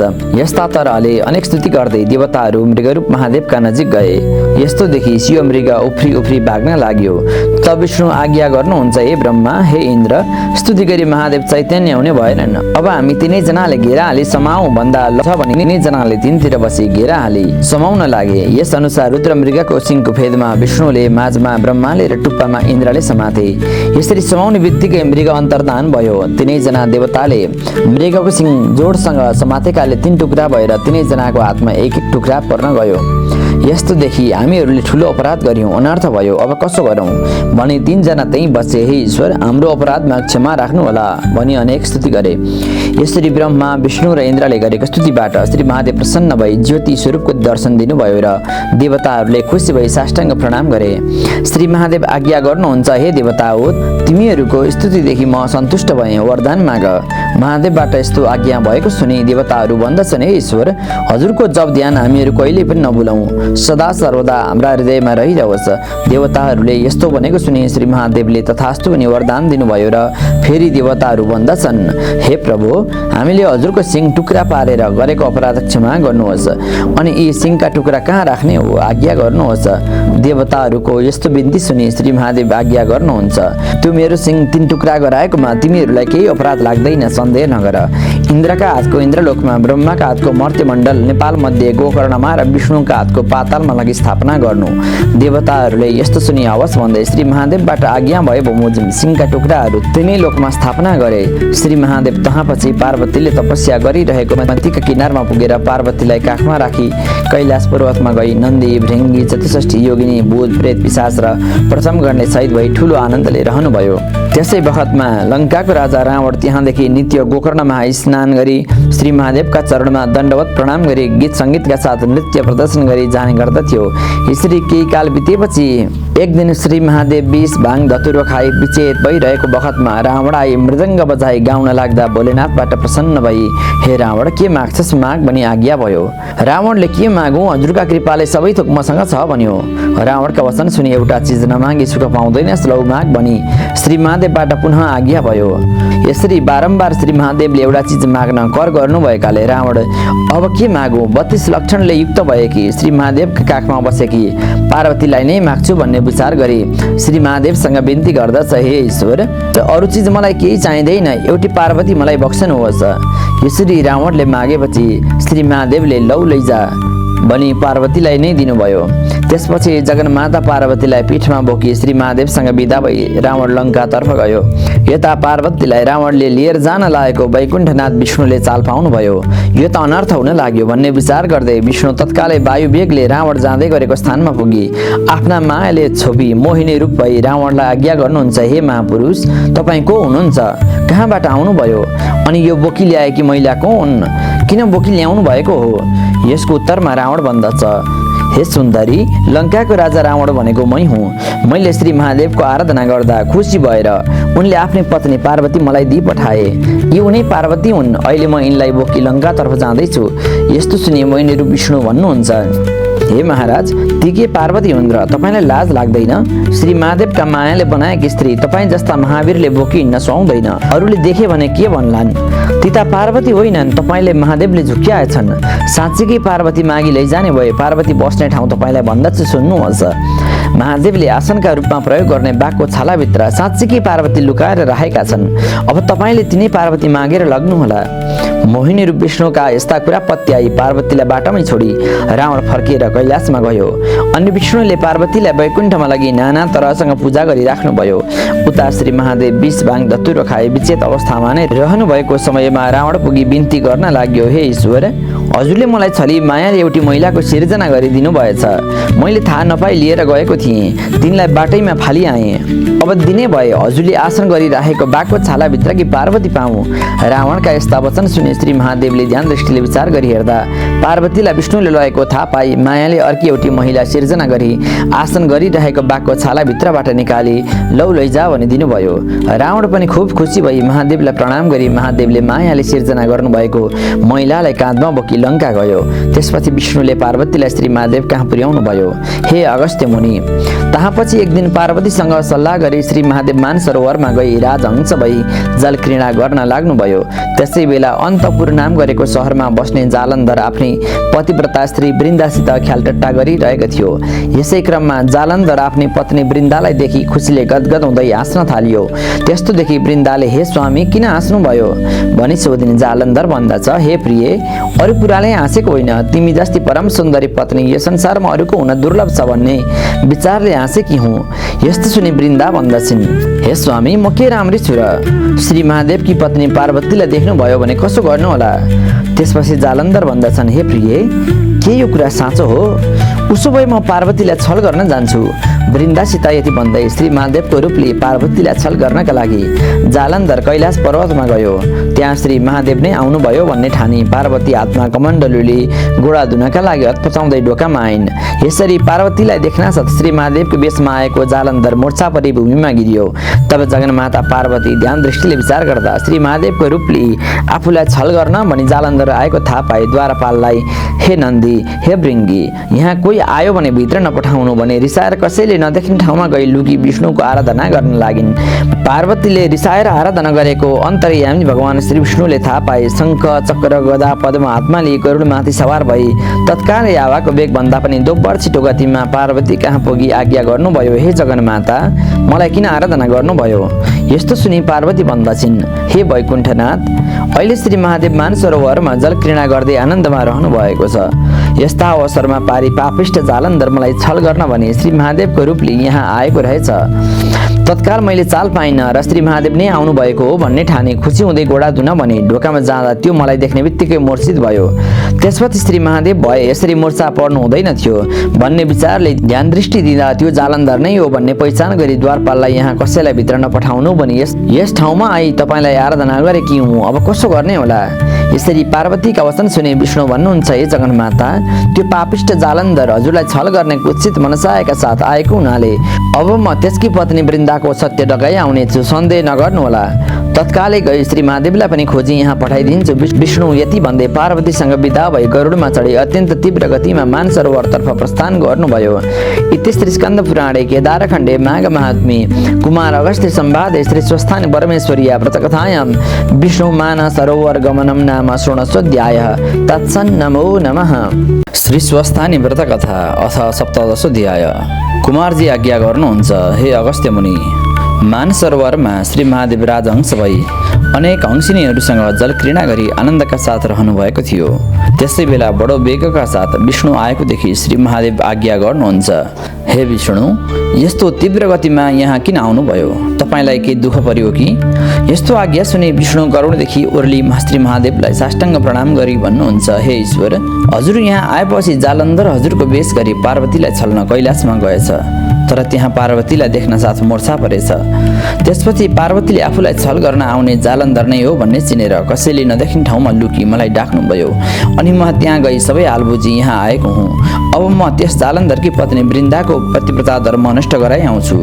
यस्तो खबर सुनि श्री महादेवले राजहंसको रूप छाडी आफ्नै रूपमा आई रिसले आँखा राता राता पारी आज्ञा गर्नुभयो, हे विष्णु, उसो भए म कैलाश जान्छु। तपाईँ वृन्दा कहाँ गई तिनको पतिव्रता धर्म नष्ट गराइ आउनुहोस्। म त्यस पापिष्ट जालन्धरलाई नमारी छाड्ने छैन। यति भन्दै पाखुरानी मोटी रिसले चुर भई विष्णुलाई विदा दिई त्यहाँदेखि अन्तर्धान भई कैलाशमा पार्वती लुकिरहेको ठाउँमा पुग्नुभयो। पार्वतीले श्री महादेव आएको देखि पाउ धोई दण्डवत प्रणाम गरी आएदेखिका सबै कुरा बेली विस्तार गरिन्। तब महादेव आज्ञा गर्नुहुन्छ, हे पार्वती, म त्यस जालन्धरलाई नमारी छाड्ने छैन। विष्णु वृन्दाको सत्य डगाउन गएका छन्। उहाँ आउने बित्तिकै युद्ध गरी जालन्धरको वध गर्नेछु। यसरी शिव पार्वती आपसमा कुरा गर्दै रहे। हे अगस्त्य मुनि, उता विष्णु जालन्धरको वेश लिई अन्तपुरमा जानुभयो। जालन्धर विष्णु आएको देखि वृन्दाले आफ्ना स्वामी नै आएको ठाने ढोकामा गई पाउ धोई भित्र कोठामा राखी भन्न लागिन्, हे स्वामी, तपाईँ पार्वतीलाई छल गर्न जानुभएको कसो गरी आउनुभयो? पार्वती म भन्दा कत्तिकी राम्री रहेछन्, यसबारे सबै कुरा बताउनु अवश्य। यस्तो सुनि जालन्धर विष्णु भन्नुहुन्छ, हे वृन्दे, पार्वतीलाई छल गर्न सकिने रहेनछ, किनभने पार्वतीका घरभित्र जान लाग्दा ढोकामा बसेका डर लाग्दा द्वारपालदेखि डराई म फर्किआएँ। वृन्दाले यस्तो कुरा सुनि यो जालन्धर त होइन, कोही जालन्धरको रूपले मलाई छल गर्न आएको हुनुपर्छ भन्ने शङ्का गरी ध्यान दृष्टिले हेर्दा विष्णु हुन् भन्ने पहिचान गरिन्। त्यसपछि केही जुक्ति गर्नु पर्यो भन्ने विचारले वृन्दाले हाउभाउ कटाक्ष गरी विष्णुलाई मख पारी भन्न लागिन्, हे स्वामी, म केही भन्छु मान्नुहुन्छ कि? भन्दा वेशधारी विष्णुले जे भने पनि मान्छु भनी वाचा गर्नुभयो। अनि वृन्दाले अरू कुरा केही होइन, म नआउन्जेल यहीँ बसिरहनु होला भनेर विष्णुलाई कोठामा थुनी आफू अर्कै घरमा गएर बसिन्। वृन्दा अहिले आउलिनु भरे आउलिनु भन्दा भन्दै 5-6 दिन बितेपछि पनि नआउँदा विष्णु चिन्तित हुँदै विचार गर्न लाग्नुभयो, अब कसो गरौँ? यसै बसिरहँ भने कति दिन बसिरहँ? श्री महादेवले के भन्नु होला? जाउँ भने वाचाले हारिसकेँ, कसरी जाउँ? जाउँ। यस्तै तर्क वितर्कमा विष्णु समय व्यतीत गर्न लाग्नुभयो। विष्णु जानुभएको यतिका दिन बितेपछि पनि किन फर्कनु भएन होला भनी श्री महादेवले ध्यान दृष्टिले विचार गरी वृन्दालाई छल गर्न गएका विष्णुलाई उल्टै वृन्दाले छल गरी कोठामा थुनेर राखेकी रहेछन्। यति भन्दै श्री महादेवले आफ्ना मायाले 16 वर्ष उमेरको एउटा अत्यन्त सुन्दर भिक्षुक सिर्जना गरी आज्ञा गर्नुभयो। हे भिक्षुक, तिमी अन्तपुरमा जालन्धरका घरमा गई जालन्धरकी स्त्री वृन्दाले कोठामा थुनेर राखेका विष्णुलाई मागी ल्याऊ। महादेवको यस्तो आज्ञा सुनि ती भिक्षुकले हवस् भनी जालन्धरको घर गई भिक्षा मागे। तब वृन्दाले झ्यालबाट हेर्दा अत्यन्त सुन्दर भिक्षुक आफ्ना आँगनमा आएको देखिन्। त्यसपछि वृन्दाले यस्तो राम्रो भिक्षुक त मैले आजसम्म देखेकी थिइनँ। यहाँ मेरा घरमा कहिल्यै पनि आएको पनि थिएन। यस योगीलाई भिक्षा दिनु पर्दछ भन्ने विचार गर्दै भिक्षुकका नजिक गई वृन्दा भन्दछिन्, हे योगी, के माग्न भनी आयौ? तब भिक्षुक भन्दछन्, केही माग्न भनी आएको छु। दिने भए माग्दछु, नदिने भए के माग्नु? योगीका यस्ता वचन सुनि मैले दिन हुने कुरा मसँग जे सुकै भए पनि मागे हुन्छ भने वृन्दाले वाचा बाँधिन्। अनि भिक्षुकले अरू केही होइन, तिमीले थुनिराखेको मानिसलाई माग्दछु, त्यो एउटा देऊ भनी मागे। तब वृन्दा विचार गर्दछिन्, अब कसो गरौँ? यस योगीले छल गरी वाचा गराई माग्यो, दिउँ भने कसरी दिउँ? नदिउँ भने वाचाले हारिसके। जेसुकै भए तापनि वाचा हार्नु ठिक होइन भनी आफूले कोठामा थुनिराखेका वेशधारी विष्णुलाई बाहिर ल्याई योगीलाई दिई पठाइन्। यसरी विष्णुलाई साथ लिई योगीले बाहिर निस्की तहाँदेखि अन्तर्धान भई कैलाशमा गएर श्री महादेवलाई सबै वृत्तान्त सुनाए। यता बाहिर आएपछि विष्णु विचार गर्न लाग्नुभयो। वृन्दाको सत्य डगाउन आएको उल्टै बस्नु पर्यो। महादेवले के भन्नुहुन्छ होला? यसरी चिन्तित हुँदै विष्णु गरुडमा सवार भई कैलाश जानुभयो। पहिले पार्वतीलाई देखेर मोर्चा परेको जालन्धर विष्णु गरुडमा चढी कैलाशमा पुग्दा गरुडका शब्द सुनेर होसमा आयो। त्यसपछि के को शब्द आएको होला भनी आँखा उगारी हेर्दा विष्णु कैलाशको रेखदेख गरी हिँड्दा रहेछन्। पार्वतीलाई छल गर्न सकिने रहेछ। अब यहाँ नबसौँ, घर जाउँ भन्ने विचार गरी जालन्धर आफ्नो घर गयो। यता कैलाश पुगेपछि विष्णु श्री महादेव र पार्वतीलाई प्रणाम गरी अलग्गै बस्नुभयो। तब विष्णुलाई श्री महादेव आज्ञा गर्नुहुन्छ, हे विष्णु, वृन्दालाई छल्न गएको यतिका दिनसम्म के गरिरहनु भयो? वृन्दाको सत्य डगाउन सक्नुभयो? महादेवका यस्ता वचन सुनि विष्णु बिन्ती गर्नुहुन्छ, हे ईश्वर, हजुरको आज्ञाले म गएँ। उहाँ पुगेपछि वृन्दाले छल गरी मन नफर्कन्जुली यही कोठामा बसिरहनु भनी मलाई बाचा गराई आफू निस्किन्। त्यसपछि वृन्दा आउलिन् भने बस्दा बस्दा यतिका दिन बिते।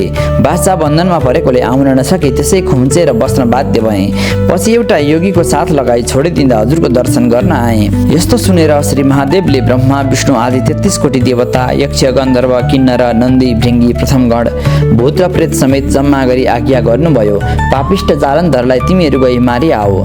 यस्तो सुनेर देवताहरू हवस् भने जान तयार भए। अनि महादेवले नारदलाई डाकी भन्नुभयो, हे नारद, तिमी जालन्धर कहाँ गएर त्यससँग देवताहरू युद्ध गर्न आउन लागेकोले तयार भएर बस्नु भन्ने खबर गर। श्री महादेवबाट आज्ञा भए बमोजिम हवस् भन्दै नारद जालन्धरका घर गए। हे अगस्त्य मुनि, यता जालन्धर कैलाशबाट फर्की घर गयो। वृन्दाले आफ्ना स्वामी आएको देखिन् र गोडा धोइ भित्र लगी भनिन्, हे स्वामी, पार्वतीलाई छल गर्न जानुभएको कसो भयो? जालन्धर भन्दछ, हे प्रिय, यहाँबाट महादेवको रूप लिई कैलाशमा गएँ। त्यहाँ पार्वतीले देखिन् र सुनको कमण्डलु लिएर मेरा घोडा धुन्न ढोकामा आइन्। त्यसबेला पार्वतीलाई पहिलो पटक देख्ने अवसर मिल्यो। ओहो, तिनी भन्दा सुन्दरी यस संसारमा अरू हुन मुस्किलै छ। त्यस्तै परम सुन्दरी पार्वतीको मुहार देख्न साथ मेरो होस हवासे उडियो र म मोर्चा परि भूमिमा गिरेछु। पछि चेत आयो र उठी हेर्दा पार्वती कता गइन् केही थाहा भएन र फर्की आएँ। जालन्धरका यस्ता वचन सुने वृन्दा भन्दछिन्, हे स्वामी, तपाईँ जानु भएपछि तपाईँको रूपले विष्णु मलाई छल गर्ने उद्देश्यले आएका रहेछन्। मैले तत्कालै विष्णु हुन् भन्ने पहिचान गरी धेरै दिनसम्म थुनेर राखेँ। त्यसपछि एउटा एकदम राम्रो योगीले आएर मायाकाले दिई पठाएँ। वृन्दाका यस्ता वचन सुने जालन्धर खुबै रिसाए। हे वृन्दा, उसो भए पार्वतीलाई छल नगरी छाड्ने छैन। अब म फेरि जान्छु भनी बाहिर निस्केको मात्र थियो। त्यसै बेला श्री महादेवले पठाएका नारदजीसँग भेट भयो। जालन्धरलाई देख्न साथ नारदले, हे नारद, कहाँ जान लाग्यो भनी सोधे। जवाफमा जालन्धरले भिक्षा माग्न जान लागेको भन्ने बतायो। त्यसपछि नारद भन्दछन्, हे जालन्धर, तिमीले किन यसरी झुटा कुरा गरेको? तिमी कहाँ जान लागेका हौ भन्ने मलाई थाहा छ। तिमी पार्वतीलाई छल गर्न जान लागेका हौ। उता तिमीसँग युद्ध गर्न ब्रह्मा विष्णु आदि सबै देवताहरू तयार भई आउन लागेका छन्। यही खबर तिमीलाई दिनका लागि म आएकी हुँ। अब तिमी अन्यत्र जान नलाग, युद्धका लागि चाहिने सामग्री तयार गर। नारदका यस्ता वचन सुनि त्यसो भए म अब फर्कन्छु भन्दै जालन्धर घर फर्कियो। उसले वृन्दासँग भन्यो, अब म लडाईँ गर्न जान्छु, घरको स्याहार सम्हार गरे। यति भन्दै जालन्धर वृन्दासित विदा भई त्रिशूल हातमा लिई आफ्ना सबै सेना जम्मा गरी देवतासँग युद्ध गर्न कैलाशतर्फ गयो। यता नारदले जालन्धरलाई खबर दिई फर्की श्री महादेव कहाँ पुगी दण्डवत प्रणाम गरी जालन्धरसँगको वृत्तान्त सब कहे। त्यसपछि श्री महादेव ब्रह्मा विष्णु आदि सबै देवताहरूलाई युद्ध गर्न जाओ भनी बिदा दिनुभयो। तापछि देवताहरू अनेक बाजा बजाउँदै सिंहनाद गर्दै कैलाशदेखि निस्के। बाटामा दुवैतर्फका सेनाको भेट हुँदा घोर घमासान युद्ध भयो। देवताहरूले कोलाहल शब्द गर्दै अघि सर्दै अनेक शस्त्र अस्त्र प्रहार गरे। देवताहरूले छोडेका शस्त्र अस्त्रले जालन्धरलाई केही गर्न सकेनन्। त्यस्तो देखि ब्रह्मादि देवताहरू दिगदार भई आफ्ना अस्त्र शस्त्र झिकी चुप लागिरहे। अनि इन्द्रले रिसाएर वज्र छोडे, त्यसले पनि केही गर्न सकेन। जालन्धर नटेरी तृण बराबर पनि नमाने चुप लागिरह्यो।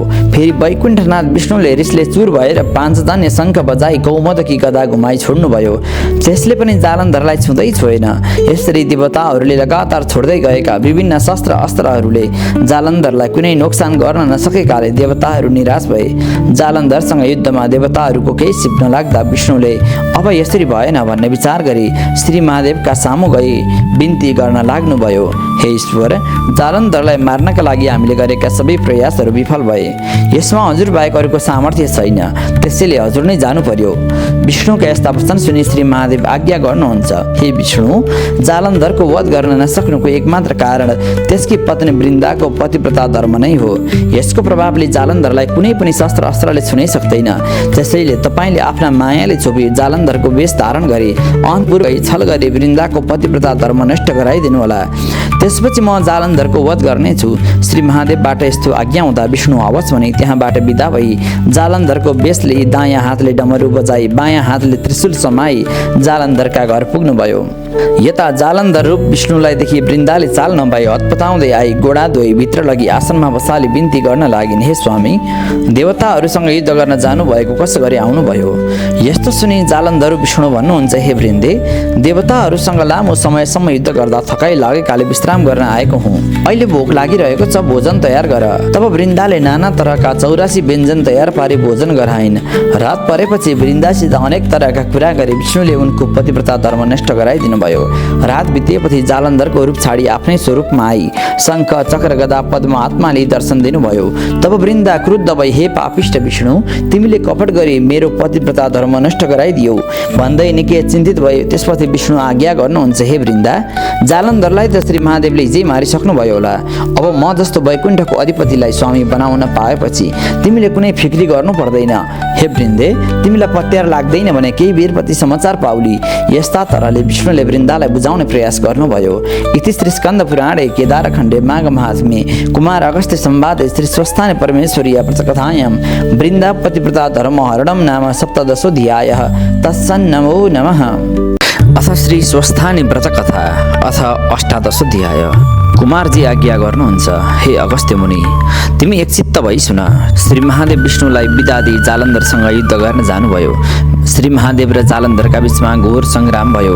युद्ध चलिरहेकै समयमा उता विष्णुले वृन्दाको पतिव्रता धर्म नष्ट गराउनु भएकाले जालन्धर निर्बल हुँदै गयो। त्यसपछि ऊ महादेवसँग युद्ध गर्न नसकी आकाशमा गएर माया युद्ध गर्न लाग्यो। तब महादेवले पनि आकाशमा गई युद्ध गर्दा जालन्धरको बल सकिँदै गयो। त्यस्तो देखि श्री महादेवले अब त विष्णुले वृन्दाको सत्य डगाइसकेछन् भन्ने थाहा पाई रिसले चुर भई तिनै आँखाबाट आगाको ज्वाला निकाली आफ्ना हातमा रहेको त्रिशूल उठाई जालन्धरको छातीमा रोप्नुभयो। त्रिशूलको प्रहारले जालन्धरको मृत्यु भयो र त्यसको मृत शरीर अन्तःपुरको चोकको बीचमा आएर ठुलो आवाज गर्दै बजारियो। आवाज सुनेर के को आवाज होला भनी वृन्दा हेर्न गइन्। त्यहाँ आफ्नै स्वामी जालन्धरको मृत शरीर पछारिन आएको देखि वृन्दा अत्यन्त चिन्तित हुँदै नाना तरहले विलाप गर्न लागिन्। शोकाकुल हुँदै वृन्दा भन्दछिन्, हे स्वामी, मलाई यस्तो अवस्थामा एक्लै छाडी तपाईँ कहाँ जानुभयो? पापिष्ट विष्णुले छल गर्दा तपाईँको यस्तो अवस्था भयो। हे नाथ, तपाईँ बिना अब कसरी बाँच्ने? तपाईँ जहाँ हुनुहुन्छ मलाई पनि उहीँ लग्नुहोस्। यसरी शोक गर्दै केश फिन्जाई विष्णुको मुख हेरी वृन्दा भन्दछिन्, हे पापिष्ट विष्णु, तिमीले जाल गरी मेरो पतिव्रता धर्म नष्ट गराइदिँदा आज मेरो स्वामीको यस्तो अवस्था भयो। अब म तिमीलाई श्राप दिन्छु। हे विष्णु, तिमीले झार हुनु परोस्, घाँस हुनु परोस्, ढुङ्गा हुनु परोस् र रुख हुनु परोस्।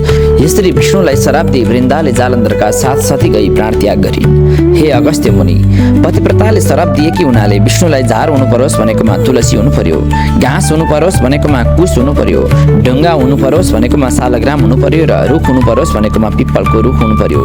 यसरी तुलसी, कुश, सालग्राम र पिप्पल स्वयं नारायण हुन् भनेर सबैले पूजा गर्दै आएका छन्। हे अगस्त्य मुनि, पतिव्रता धर्म भनेको बडो ठुलो धर्म हो, त्यसको प्रभाव देखिहाल्यो। यसरी विष्णुले वृन्दाबाट श्राप पाई श्री महादेव कहाँ गई सबै कुराको बेली विस्तार गरे। अब वृन्दाको श्राप मोक्ष गर्न जान्छु भनी महादेवसित बिदा भई विष्णु तुलसी, कुश, सालग्राम र पिपल भएर रहनुभयो। विष्णु गएपछि श्री महादेव आफ्ना वाहन नन्दीमा सवार भई ब्रह्मादि देवताहरूलाई अघि पछि लगाई नाच गान बजानका बीचमा आकाशबाट पुष्पवृष्टि गराउँदै ठुलो उत्साह साथ कैलाश प्रवेश गर्नुभयो। त्यसपछि सबै देवताहरू श्री महादेवसँग बिदा भई आफ्ना आश्रममा गए। श्री महादेव पनि प्रथमगढ समेत भई शिवशक्ति स्वरूपले ठुलो आनन्दमा रहनुभयो। हे अगस्त्य मुनि, यति स्वर्गका कुरा कहेँ, अब पातालका कुरा कहन्छु, तिमी एकचित्त भई सुन। पार्वतीका आज्ञाले अश्वत्थामा ऋषि श्री स्वस्थानी परमेश्वरीको व्रत गराउने उद्देश्यले पातालको मूल रसाताल पातालमा पुगे। त्यो पाताल सूर्य जस्तै चहकिलो थियो। त्यहाँका सुवर्णमय नगरहरू रङ्गी बिरङ्गी बहुमूल्य रत्नहरूले झकिझकाउ थिए। त्यहाँका शेष अनन्त बासुकी, पद्म, महापद्म, तक्षक, कुली र कर्कोटक, शङ्ख, वरुण जस्ता नागहरू अनगिन्ती सम्पत्तिले सम्पन्न थिए। नागिनीहरू पनि हिरा, मोती, मणि, माणिक्य जस्ता बहुमूल्य रत्न जडिएका गरगहना र रङ्गी चङ्गी वस्त्रहरूद्वारा सजिएर एउटी भन्दा अर्की राम्री भएर घुमफिर गर्दा नगरको शोभा बढ्न गएको देखिन्थ्यो। अश्वत्थामा ऋषि त्यस्तो नगरमा पुगी शेषनागका घरमा गई भन्दछन्, हे शेषनाग, पार्वतीका आज्ञाले श्री स्वस्थानी परमेश्वरीको व्रत गराई दिन दुखीको उद्धार गर्ने उद्देश्यले म यहाँ आएकी हुँ। त्यसैले यहाँ कोही दुखी छन् कि? अश्वत्थामाका यस्ता वचन सुनि शेषनाग भन्छन्, हे अश्वत्थामा ऋषि, यहाँ त्यस्ता दुखी कोही छैनन्। त्यस वनका नगिचमा शङ्ख चूर्ण, रत्नचूर्ण, कृपादत्त र धर्मराष्ट्र नाम गरेका नागका घर छन्। तिनका स्त्रीहरू दुःखमा छन्, त्यहाँ गई सोध्नुहोला। यति सुनेपछि अश्वत्थामा ऋषि ती नागिनीहरू बसेका स्थानमा गए।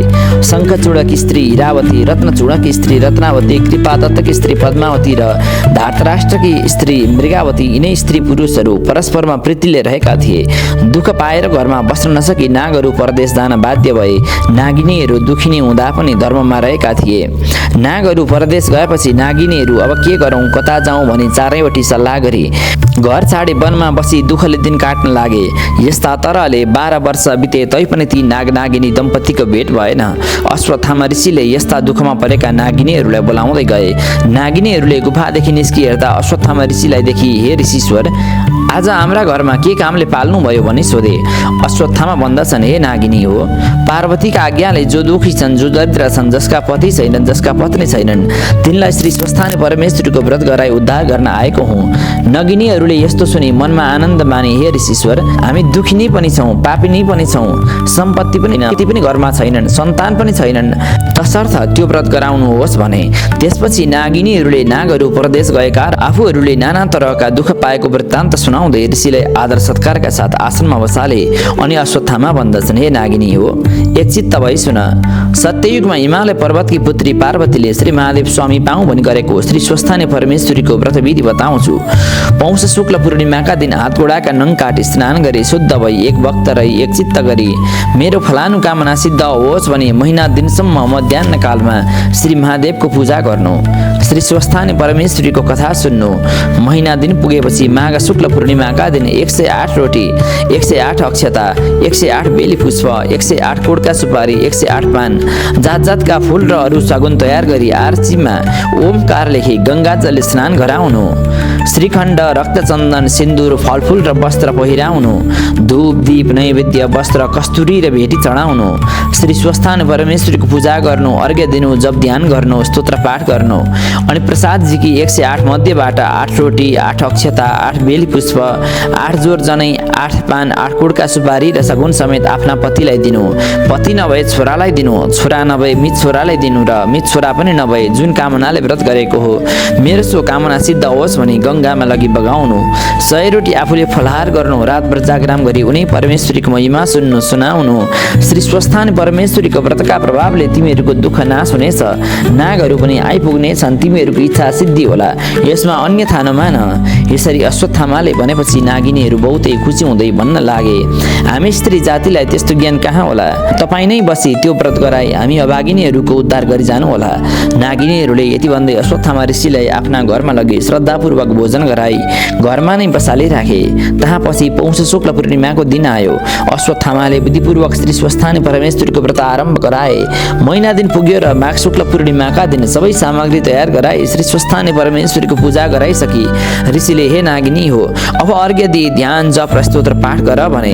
नागिनीहरूले अर्घ्य दिई अञ्जली बाँधी, हे ईश्वरी, हामी पापिनीको पूजादेखि खुसी भई यस दुःखका समुद्रदेखि पार गराउनुहोस् भनी स्तुति गर्दा पूर्व दिशादेखि 1000 सूर्यको जस्तो तेज भएकी श्री स्वस्थानी परमेश्वरीले प्रत्यक्ष दर्शन दिई भन्नुभयो, हे भक्तजन, तिमीहरूका भक्तिदेखि म खुसी भएँ, वरदान ल्याऊ। ईश्वरीले यसरी आज्ञा गरेको सुनि नागिनीहरू हर्षित हुँदै बिन्ती गर्दछन्, हे ईश्वरी, हाम्रा नागहरू चाँडै आइपुगुन् र हाम्रो दुःख नाश होस्। यस्तो सुनि ईश्वरीले तथास्तु पनि वरदान दिनुभयो र तहाँदेखि अन्तर्धान हुनुभयो। यस्ता नागिनीहरूले वरदान पाएपछि प्रसाद झिक्न लाग्दा श्री स्वस्थानी परमेश्वरीका व्रतका प्रभावले नागहरू आइपुगेर नागिनीहरूले मनमा आनन्द माने श्री स्वस्थानी परमेश्वरीका प्रसादबाट 8 रोटी, 8 अक्षता, 8 बेली पुष्प, 8 जनै, 8 पान, 8 कुडका सुपारी र सगुन समेत आफ्ना पतिलाई दिई प्रणाम गरे। अश्वत्थामा ऋषिलाई श्रद्धापूर्वक दक्षिणा दिई भोजन गराए। अश्वत्थामा विदा भई आफ्नो आश्रममा गए। नाग नागिनीहरू त्यस दिनदेखि असङ्ख्य सम्पत्ति पाई ठुलो आनन्दले रहे। इति श्री स्कन्द पुराणे केदारखण्डे माघ महात्म्ये कुमार अगस्त्य संवादे श्री स्वस्थानी परमेश्वरी व्रतकथायां नागिनी स्वस्थानी व्रतकृतं नाम 18 तत्सन्नमो नमः। श्री स्वस्थानी व्रतकथा अथ 19 कुमारजी आज्ञा गर्नुहुन्छ, हे अगस्त्य मुनि, यति पातालका कुरा कहेँ, अब मर्त्यमण्डलका कुरा कहन्छु। मर्त्यमण्डलको दक्षिण भागमा ब्रह्मपुर नाम गरेको सहर छ। त्यहाँ असङ्ख्य सम्पत्ति पाई वेद पुराण र नाना शास्त्रहरूको अभ्यास गरी ब्राह्मणहरू आफ्ना ब्रह्म कर्ममा रहेका थिए। त्यसै नगरमा शिवभट्ट नाउँ गरेका ब्राह्मण अति गरिब थिए। यसरी गरिब भए पनि तिनमा लोभ मोह थिएन।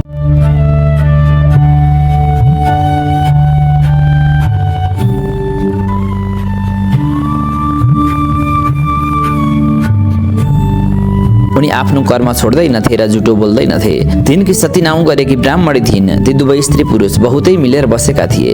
घरमा सम्पत्ति नहुँ तिनी धेरै दुःख खैबे। एक दिन शिवभट्टले सतीसँग भने, हे प्रिय, हाम्रो घरमा सम्पत्ति नभएकाले हामीले धेरै दुःख पाएका हौँ। अब सम्पत्ति पाउनका लागि सिद्धि गणेशको आराधना गरौँ। यस्तो सुनि सतीले हवस् भनिन् र ती दुवै स्त्री पुरुष हरेक मङ्गलबार बिहानपख सिद्धि गणेशको श्रद्धापूर्वक महाकष्टले पूजा आराधना गर्न लागे। यसरी निरन्तर आराधना गरेको 8-10 वर्ष बितेपछि एक दिन सिद्धि गणेशले प्रसन्न भई प्रत्यक्ष दर्शन दिई भन्नुभयो, हे शिवभट्ट, हे सती ब्राह्मणी, तिमीहरूले गरेको पूजा आराधनाबाट म खुसी भएँ। जे इच्छा छ वरदान माग। गणेशजीले यसरी आज्ञा गरेको सुनि शिवभट्ट ब्राह्मणले साष्टाङ्ग प्रणाम गरी अञ्जली बाँधी, हे गणनायक, अरू के वरदान मागौँ? पूर्व जन्ममा दान नगरेको हुनाले यस जन्ममा सम्पत्ति नभई दुःख पायौँ। अहिले सम्पत्ति प्राप्तिका लागि हजुरको सेवामा समर्पित भएका छौँ। सम्पत्ति दिई हाम्रो दुःख हरण गर्नुहोस् भनी बिन्ती गरे। यस्तो सुनेर गणेशजी भन्नुहुन्छ, हे शिवभट्ट, आजका 8औं दिन मङ्गलबारको बिहानी पख यहाँ आई यसै गरी मेरो पूजा गर्नु। त्यसबेला मेरा अगाडि जे देखाउला त्यसलाई घर लगी तसलामा राखी माथिबाट तसलेले छोपिदिनु। 4 दिन पुगेपछि माथिबाट छोपेको तसला उगारी हेर्नु, सुनमा परिणत भएको देख्न पाउनेछौ। त्यसपछि तिमीहरू सम्पत्ति प्राप्त गरेर सुखी हुनेछौ। तिमीहरूलाई सम्पत्ति मिलोस् भन्ने वरदान दिए, अब घर जाऊ। यस्तो आज्ञा सुनि शिवभट्ट र सती अत्यन्त हर्षित हुँदै गणेशजीलाई प्रणाम गरी घर गए। गणेशजी पनि अन्तर्धान हुनुभयो। त्यसपछि मङ्गलबार बिहानी पख ती दुवै स्त्री पुरुष पूजा सामग्री लिई सिद्धि विनायकको स्थानमा गए। त्यहाँ तिनीहरूले एउटा लड्डु देखे। पहिलेकै जसरी पूजा गरिसकेर त्यो लड्डु घरमा लगी तसलामा राखी माथिबाट त्यसैले छोपिदिए। 4 दिन पुगेपछि उघारी हेर्दा सुनको लड्डु भएको देखि खुसी भएर जतनसँग राखे। त्यस दिनदेखि शिव भट्ट र सती ब्राह्मणी असङ्ख्य सम्पत्ति पाई सुखपूर्वक रहन थाले। सम्पत्तिको अभावमा पहिले शिव भट्ट र सती 10 घर डुली भिक्षा मागी खाने गर्दथे। सम्पत्ति पाएपछि शिव भट्ट सतीसँग भन्दछन्, हे सती, पूर्व जन्ममा दान नगरेकोले यस जन्ममा दरिद्र भई दुःख पायौँ। अहिले सिद्धि गणेशका कृपाले धनी भएका छौँ। यस जन्ममा पनि दान नगरे अर्को जन्ममा दरिद्र हुनेछौँ। यस उसले दान धर्म गर्दै गरौँ। शिव भट्टका यस्ता वचन सुनि सतीले हवस् भन्ने र दुवैजना नित्य गङ्गामा स्नान गर्न गई हरिहर विष्णु र शिवको पूजा गरी सुवर्णादि नाना द्रव्य दान गर्न थाले। यसरी दान गरेकाले तिनीहरूको सम्पत्ति बढ्दै गयो। त्यस्तोदेखि शिव भट्टले फेरि आफ्नो स्त्रीसित भने, हे सती, हाम्रा सन्तान छैनन्, वृद्ध अवस्था भयो। सम्पत्तिले मात्र के गर्नु, यसको रक्षा कसले गरिदेला? यसका लागि सन्तानको आवश्यकता पर्दछ। त्यसैले सन्तान प्राप्तिका लागि फेरि गणेशजीको सेवा गरौँ। शिव भट्टका वचन सुनि सतीले हवस् भन्ने र दुवैजना पहिले जस्तै मङ्गलबार बिहानी पख सिद्धि गणेशको पूजा आराधना गर्न लागे। यसबाट खुसी भई सिद्धि गणेश भन्नुहुन्छ, हे शिव भट्ट, हे सती, तिमीहरूको सेवा देख्दा म प्रसन्न भएँ, वरदान माग। यस्तो सुनेर दुवै स्त्री पुरुष अञ्जली बाँधी बिन्ती गर्दछन्, हे सिद्धिनायक, हजुरका कृपाले सम्पत्ति पायौँ तर हाम्रा सन्तान छैनन्। त्यो सम्पत्तिको रक्षा कसले गरिदेला? तसर्थ सन्तान हुने वर दिनुहोस्। यस्तो सुनि सिद्धि गणेश आज्ञा गर्नुहुन्छ। अब अर्को मङ्गलबारको दिन यसै गरी आई पूजा गर्नु। त्यसबेला एउटी गाई आई तिमीहरूको मुख हेरिरहलिन्। तिमीहरूले पनि गाईको मुख हेरी पूजा गर्नु। उहाँ पछि गाईले गोब्याउलिन्। त्यो गोबर भूमिमा पर्न नपाउँदै थापी घर लगी तसलामा राखी माथिबाट तसैले छोपिदिनु। 4 दिनपछि हेर्नु, त्यस गोबरदेखि कन्या उत्पन्न होलिन्। पुत्र सन्तान भने तिमीहरूलाई प्राप्त हुँदैन। यस्तो आज्ञा सुनि शिव भट्ट र सती हवस् भनी हर्षित हुँदै गणेशजीलाई साष्टाङ्ग प्रणाम गरी घर फर्के। अर्को मङ्गलबार बिहानी पख पूजा सामग्री लिई दुवै स्त्री पुरुष गणेशको मन्दिरमा गई पूजा गर्दा गाई आई तिनीहरूलाई हेरिरहिन्। त्यस्तोदेखि गणेशजीको पूजा सकी गाईको मुख हेरी पूजा गरे अनि गाईले गोब्याइन्।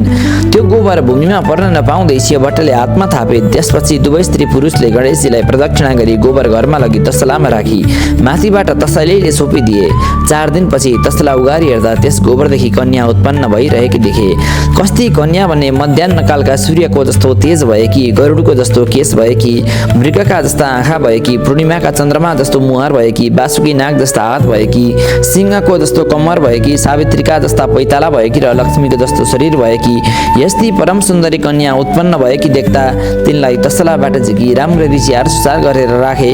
ती नवजात शिशुलाई दुध भएन र फेरि मङ्गलबारका दिन बिहानी पख सिद्धि विनायक गणेशका स्थानमा गई पूजा गरे। गणेशजी प्रसन्न भई, हे ब्राह्मणी, जे इच्छा छ माग भन्नुभयो।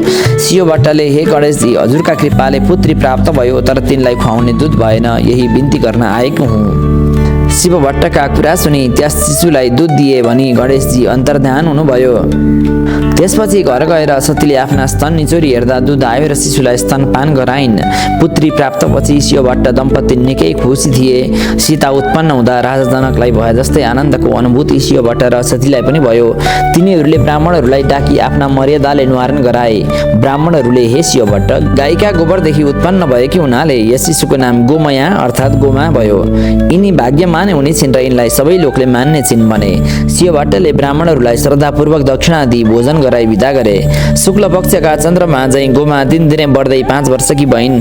त्यसबेला शिव भट्ट र सती दैनिक पूजा पाठ र दान धर्ममा बढी ध्यान दिने गर्दथे। गोमा 5 वर्षकी भएपछि ती दुवै स्त्री पुरुषले गोमालाई पूजा गर्ने अक्षता केलाउन लगाए। आफू गङ्गाजीमा गई नित्य स्नान गरी हरिहरको पूजा गरी सुवर्णादि द्रव्य दान गरी घर आउने गर्दथे। यसरी धेरै दान गर्दा इन्द्रको सहर अमरावती काप्न थाल्यो। इन्द्रले डराई 33 कोटी देवता समेत भई कैलाश पर्वतमा गई श्री महादेवसित बिन्ती गरे, हे जगदीश्वर, मर्त्यमण्डलका दक्षिण भागमा ब्रह्मपुर नाउँ गरेको सहर छ। त्यहाँ शिव भट्ट र सती नाउँ गरेका ब्राह्मणी दम्पति छन्। तिनले हजुरका पुत्र श्री गणेशजीको सेवा गरी असङ्ख्य सम्पत्ति प्राप्त गरे। सम्पत्ति पाएपछि दुवै स्त्री पुरुष नित्य स्नान गरी हरिहरको पूजा गरी सुवर्णादि नाना द्रव्य दान गर्न थाले। हे करुणा निधान, पहिले तिनका सन्तान पनि थिएनन्। यसका लागि श्री गणेशको सेवा गरे। गणेशजी प्रसन्न भई सबै लक्षणले युक्त परम सुन्दरी कन्या सन्तान पनि प्रदान गरे। शिव भट्ट र सतीले धेरै दान गर्न थाले। यसरी तिनले धेरै दान दान धर्म गर्दा मेरो अमरावती थर्कन थालेको छ। हे प्रभु, मेरो रक्षा गर्नुहोस्। हजुरले रक्षा नगरेमा मैले अमरावतीबाट निस्कनु पर्ने हुन्छ। इन्द्रका यस्ता वचन सुने श्री महादेव आज्ञा गर्नुहुन्छ। हे इन्द्र, नडराऊ, म रक्षा गरौँला, तिमी अमरावती जाऊ। यस्तो सुनि हवस् भने श्री महादेवलाई साष्टाङ्ग प्रणाम गरी इन्द्र अमरावती गए। अनि पछि श्री महादेवले रक्षा गर्नका निमित्त जटा मुकुटधारी भिक्षुक रूप भई शरीरमा भस्म लेपन गरी बायाँ हातमा त्रिशूल लिए दाहिने हातले डमरू बजाउँदै शिवभट्ट ब्राह्मणका घर गई भिक्षा माग्नुभयो। त्यसबेला घरमा गोमा ब्राह्मणी मात्र थिइन्। उनी आफ्ना बाबाले गर्ने नित्य पूजाका लागि अक्षता केलाउँदै थिइन्। भिक्षुक रूप महादेवले भिक्षा मागेको धेरै बेरपछि गोमा भिक्षुकका नजिक गएर मेरा बाबा महातारी गङ्गामा स्नान गर्न जानुभएको छ, म अक्षता केलाउँदैछु, भिक्षा दिने अरू कोही छैनन्, एकैछिन पर्खनुहुन्छ कि भनी पर्खाइराखिन्। त्यसपछि गोमाले अक्षता केलाइसकेर भिक्षा लिई भिक्षुक रूप महादेवका नजिक पुगी, हे भिक्षुक, केही विलम्ब भयो, दुःख नमान्नु होला, यो भिक्षा लिनुहोस् भनिन्। यस्तो सुनेर भिक्षुक रूप श्री महादेव आज्ञा गर्नुहुन्छ। हे ब्राह्मण कन्या, यतिका बेर पर्खाइ, अहिले भिक्षा दिन आइस, यो भिक्षा म लिन्न, दिने भए पूजा गर्नका लागि केलाएर राखेको अक्षता दे। भिक्षुले यस्तो भनेको सुनि गोमा भन्दछिन्, लिने भए यही भिक्षा लिनुहोस्, त्यो अक्षता त दिन मिल्दैन। गोमाका यस्ता कुरा सुने भिक्षुक रूप श्री महादेव भन्नुहुन्छ, हे पापिष्टे ब्राह्मण कुमारी, तैँले अहङ्कारले मलाई भिक्षा दिइनस्, त्यसैले तँलाई म श्राप दिन्छु। त 7 वर्षकी हुँदा 70 वर्षका बुढातिर विवाह होस्। फेरि तेरा बाबा महतारीले दुःखले सिद्धि गणेशको सेवा गरी आर्जन गरेको सम्पत्तिको नाश होस्। फेरि तँलाई पनि तरह तरहका दुःख परुन् र तेरा बाबा महतारी पनि चाँडै नै मरिजाउन्।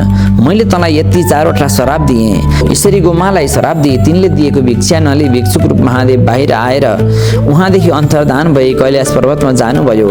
इति श्री स्कन्द पुराणे केदारखण्डे माघ महात्म्ये कुमार अगस्त्य संवादे श्री स्वस्थानी परमेश्वरी व्रतकथायां गोमयोत्पत्ति गोमाश्रापो नाम ऊनविंशोऽध्यायः। तत्सन्नमो नमः।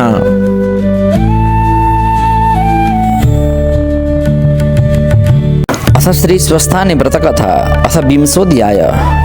कुमारजी आज्ञा गर्नुहुन्छ, हे अगस्त्य मुनि, भिक्षुक रूप श्री महादेवले श्राप दिएपछि गोमा ब्राह्मणी मनमा पीर मानेर रुन थालिन्। गङ्गा स्नान गर्न गएका गोमाका बाबा आमा घर फर्किँदा आफ्नी पुत्री रोइरहेको देखि, हे पुत्री, किन रोयौ, के दुःख पर्यो भनी सोधे। गोमाले भिक्षुक रूप श्री महादेव आएर भिक्षा मागेदेखि श्राप गरेर गएसम्मको बेली विस्तार लगाइन्। गोमाका कुरा सुनेर उनका बाबु आमाले, हे पुत्री, त्यो के महादेव हो र त्यसले दिएको श्राप लाग्ला। भिक्षुकले त्यसो भन्यो भन्दैमा यसरी रुन ठिक होइन, नरौ भनी सम्झाए। समय बित्दै जाँदा जब गोमा 6 वर्ष पुरा गरी 7 वर्षमा लागिन्, तब शिवभट्ट र सतीले सल्लाह गरी गोमाको विवाहका लागि ठाउँ ठाउँमा कुल घरानको केटा खोज्न पठाए। गोमालाई पहिले श्री महादेवको श्राप परेका कारण केटो पाउन सकेनन्। त्यसपछि शिवभट्ट आफै जताततै केटाको खोजीमा हिँडे पनि कोही पाउन नसकेर आजित भई गङ्गामा स्नान गर्न लागेका ब्राह्मणहरूलाई हेर्न थाले। मनले हार माने घर फर्कन लाग्दै शिवभट्टको नजर गङ्गाका किनारमा शिलाको आसन गरी मुखबाट रियाल चुहाउँदै सन्ध्या गर्न लागेको कान नसुन्ने कपाल सेतै फुलेको करिब 70 वर्षको बुढो ब्राह्मणमा पर्न गयो। कालो वर्णका कैला आँखा भएका र आँखी भई जोरिएका ती वृद्ध ब्राह्मणको शरीर पुरै कुप्रिएको देखिन्थ्यो। तिनलाई शिवभट्टले धेरै बेरसम्म हेरिरहे। सन्ध्या गरिसकेपछि ती ब्राह्मणले शिवभट्टलाई, तिमी को हौ, कहाँबाट आएका हौ, अनि तिमीले मलाई किन धेरै बेरसम्म हेरिरहेका हौ भनी सोधे। यसको उत्तरमा शिवभट्ट भन्दछन्, म शिवभट्ट नाम गरेको ब्राह्मण हुँ। मेरा घरमा एउटी कन्या छिन् जसको विवाहका लागि वरको खोजी गर्दै विभिन्न ठाउँहरू चहारे। त्यस्तो वर कहीँ पनि पाउन नसकी घर फर्कन लागेको समयमा तिमीलाई देखेर हेरिरहेको हुँ। तिमी को हौ? शिवभट्टले यति भनेको सुन्ने बित्तिकै अत्यन्त उत्साहका साथ ती वृद्ध ब्राह्मण भन्दछन्, हे शिवभट्ट, म पनि शिव शर्मा नामको ब्राह्मण हुँ। 16 वर्षको उमेरदेखि कसैले कन्यादान गर्छन् कि भन्ने आशमा हिँडेको। अहिलेसम्म त्यस्तो कोही मिलेको थिएन। आज मेरा भाग्यले तिमीलाई भेटाएँ। ईश्वरका कृपाले दुवैको काम हुने भयो। हे पिता, म माथि दया गरी तपाईँकी पुत्री मलाई कृपा गर्नुहोस्। करजोरी सहस्र बिन्ती गर्दछु। ब्राह्मण भई मेरो यो उमेर भयो, अझै विवाह भएको छैन। अब तपाईँको कृपाले कन्यादान पाउने थिएँ। शिव शर्माका यस्ता कुरा सुने शिवभट्ट भन्दछन्, यस्तो वयोवृद्ध उमेरका तिमीलाई मेरी भर्खर 7 वर्ष लागेकी बालिका कसरी दिउँ? फेरि यस्ता कुरूपलाई कामदेवकी स्त्री रति जस्ती मेरी पुत्री सुहाउँदिनन्। यस्तो सुनि शिव शर्मा भन्दछन्, हे शिवभट्ट, त्यसो नभन, ती कन्या मलाई देऊ। यदि तिमीले हुन्न भन्यौ भने पनि म अब हत्या गरी मर्नेछु। यस्तो सुनेर शिवभट्ट ब्राह्मण विचार गर्दछन्, अब फसाद पर्यो। यिनको आत्महत्याको पाप लिउँ कि गोमा कन्यादान उसलाई दिउँ? कन्या नदी आत्महत्या गरी मर्नेछ। ब्राह्मणले ब्रह्महत्याको पाप कसरी लिनु? त्यसको कर्ममा यस्तै लेखेको रहेछ। अब मैले के गर्नु? उस दिन शराब जान इच्छुक श्री महादेव नै रहेछन्, जसको शराब उल्लङ्घन गर्न इन्द्र जस्ताले सकेनन्, रावणले पनि सकेनन्, म कसरी सकौँला। यस्तो विचार गर्दै अत्यन्त भारी मन लिएर पिर गर्दै शिव शर्मालाई साथमा लिएर शिव भट्ट घर फर्के। उता आफ्ना स्वामी शिव शर्मालाई साथमा लिए घरमा आएको देखि सतीले हे स्वामी कसलाई लिएर आउनुभयो भनी सोधिन्। यसको जवाफमा शिव भट्ट भन्दछन्, हे सती, यी शिव शर्मा नाम गरेका ब्राह्मण हुन्। गोमाका लागि वर खोज्दा खोज्दा कहीँ पनि पाउन सकिन। घर फर्कने विचारले एकैछिन गङ्गाका किनारतिर हेर्दै थिएँ। त्यसै बेला यिनलाई शिलाको आसन गरी सन्ध्या गर्दै गरेको देखेँ। यिनले सन्ध्याको काम सकेपछि आपसमा हाम्रो परिचय भयो। मैले गोमाका लागि वर खोज्दा पाउन नसकेकाले घर फर्किन लागेको बताएपछि यिनी मसँग निकै उत्साही भएर कुरा गर्न लागे। यिनले आफूलाई गोमा कन्यादान दिन निकै ढिप्पी गरे। मैले गोमा र यिनको जोडी नमिल्ने हुँदा कन्यादान गर्न नसकिने बताउँदै लाख कोसिस गरी यिनलाई सम्झाउने प्रयास गरेँ। यिनी चाहिँ गोमासँग विवाह गर्न नपाए अपहत्या गरी मर्दछु भन्न थाले। त्यसैले ब्रह्म हत्याको पाप लिउँ कि गोमा कन्यादान दिउँ भन्ने अलमलमा परि यिनलाई साथ ल्याएको हुँ। शिव भट्टका यस्ता कुरा सुनि सती ब्राह्मणले रिसाउँदै भन्न लागिन्, हे स्वामी, यस्ता कुरा नगर्नुहोस्।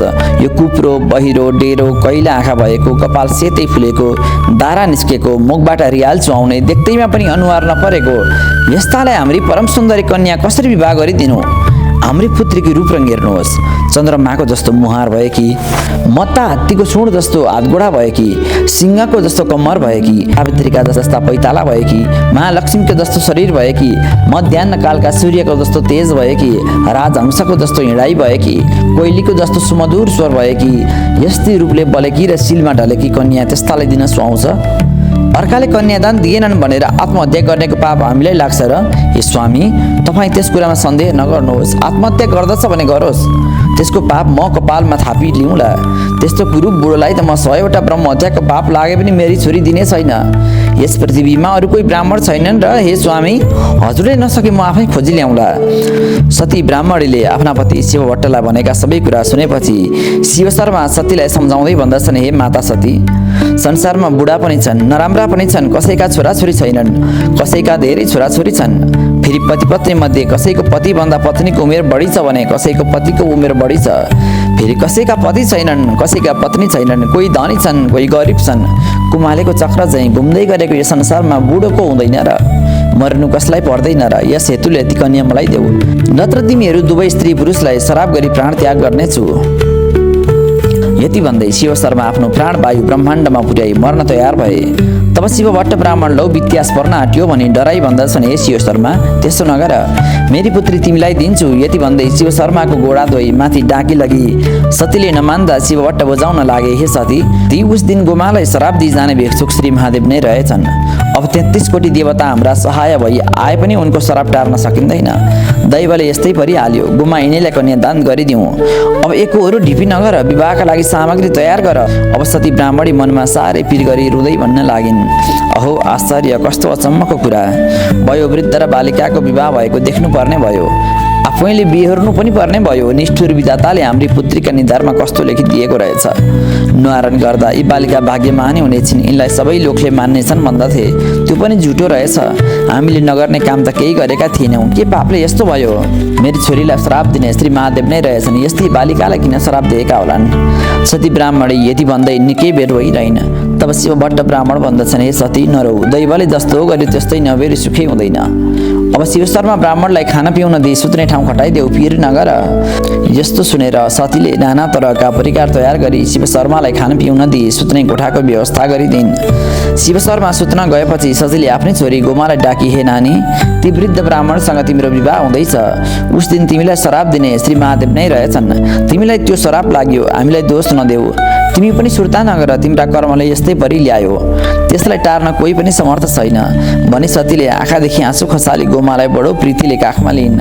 आफ्नी आमा सतीले यस्तो भनेको सुनि गोमा भन्दछिन्, हे आमा, यसमा तपाईँहरूको केही दोष छैन, मेरा कर्ममा यस्तै लेखेको रहेछ, यस्तै परि आयो। श्री महादेवले दिएको श्राप टार्न को सक्ला र?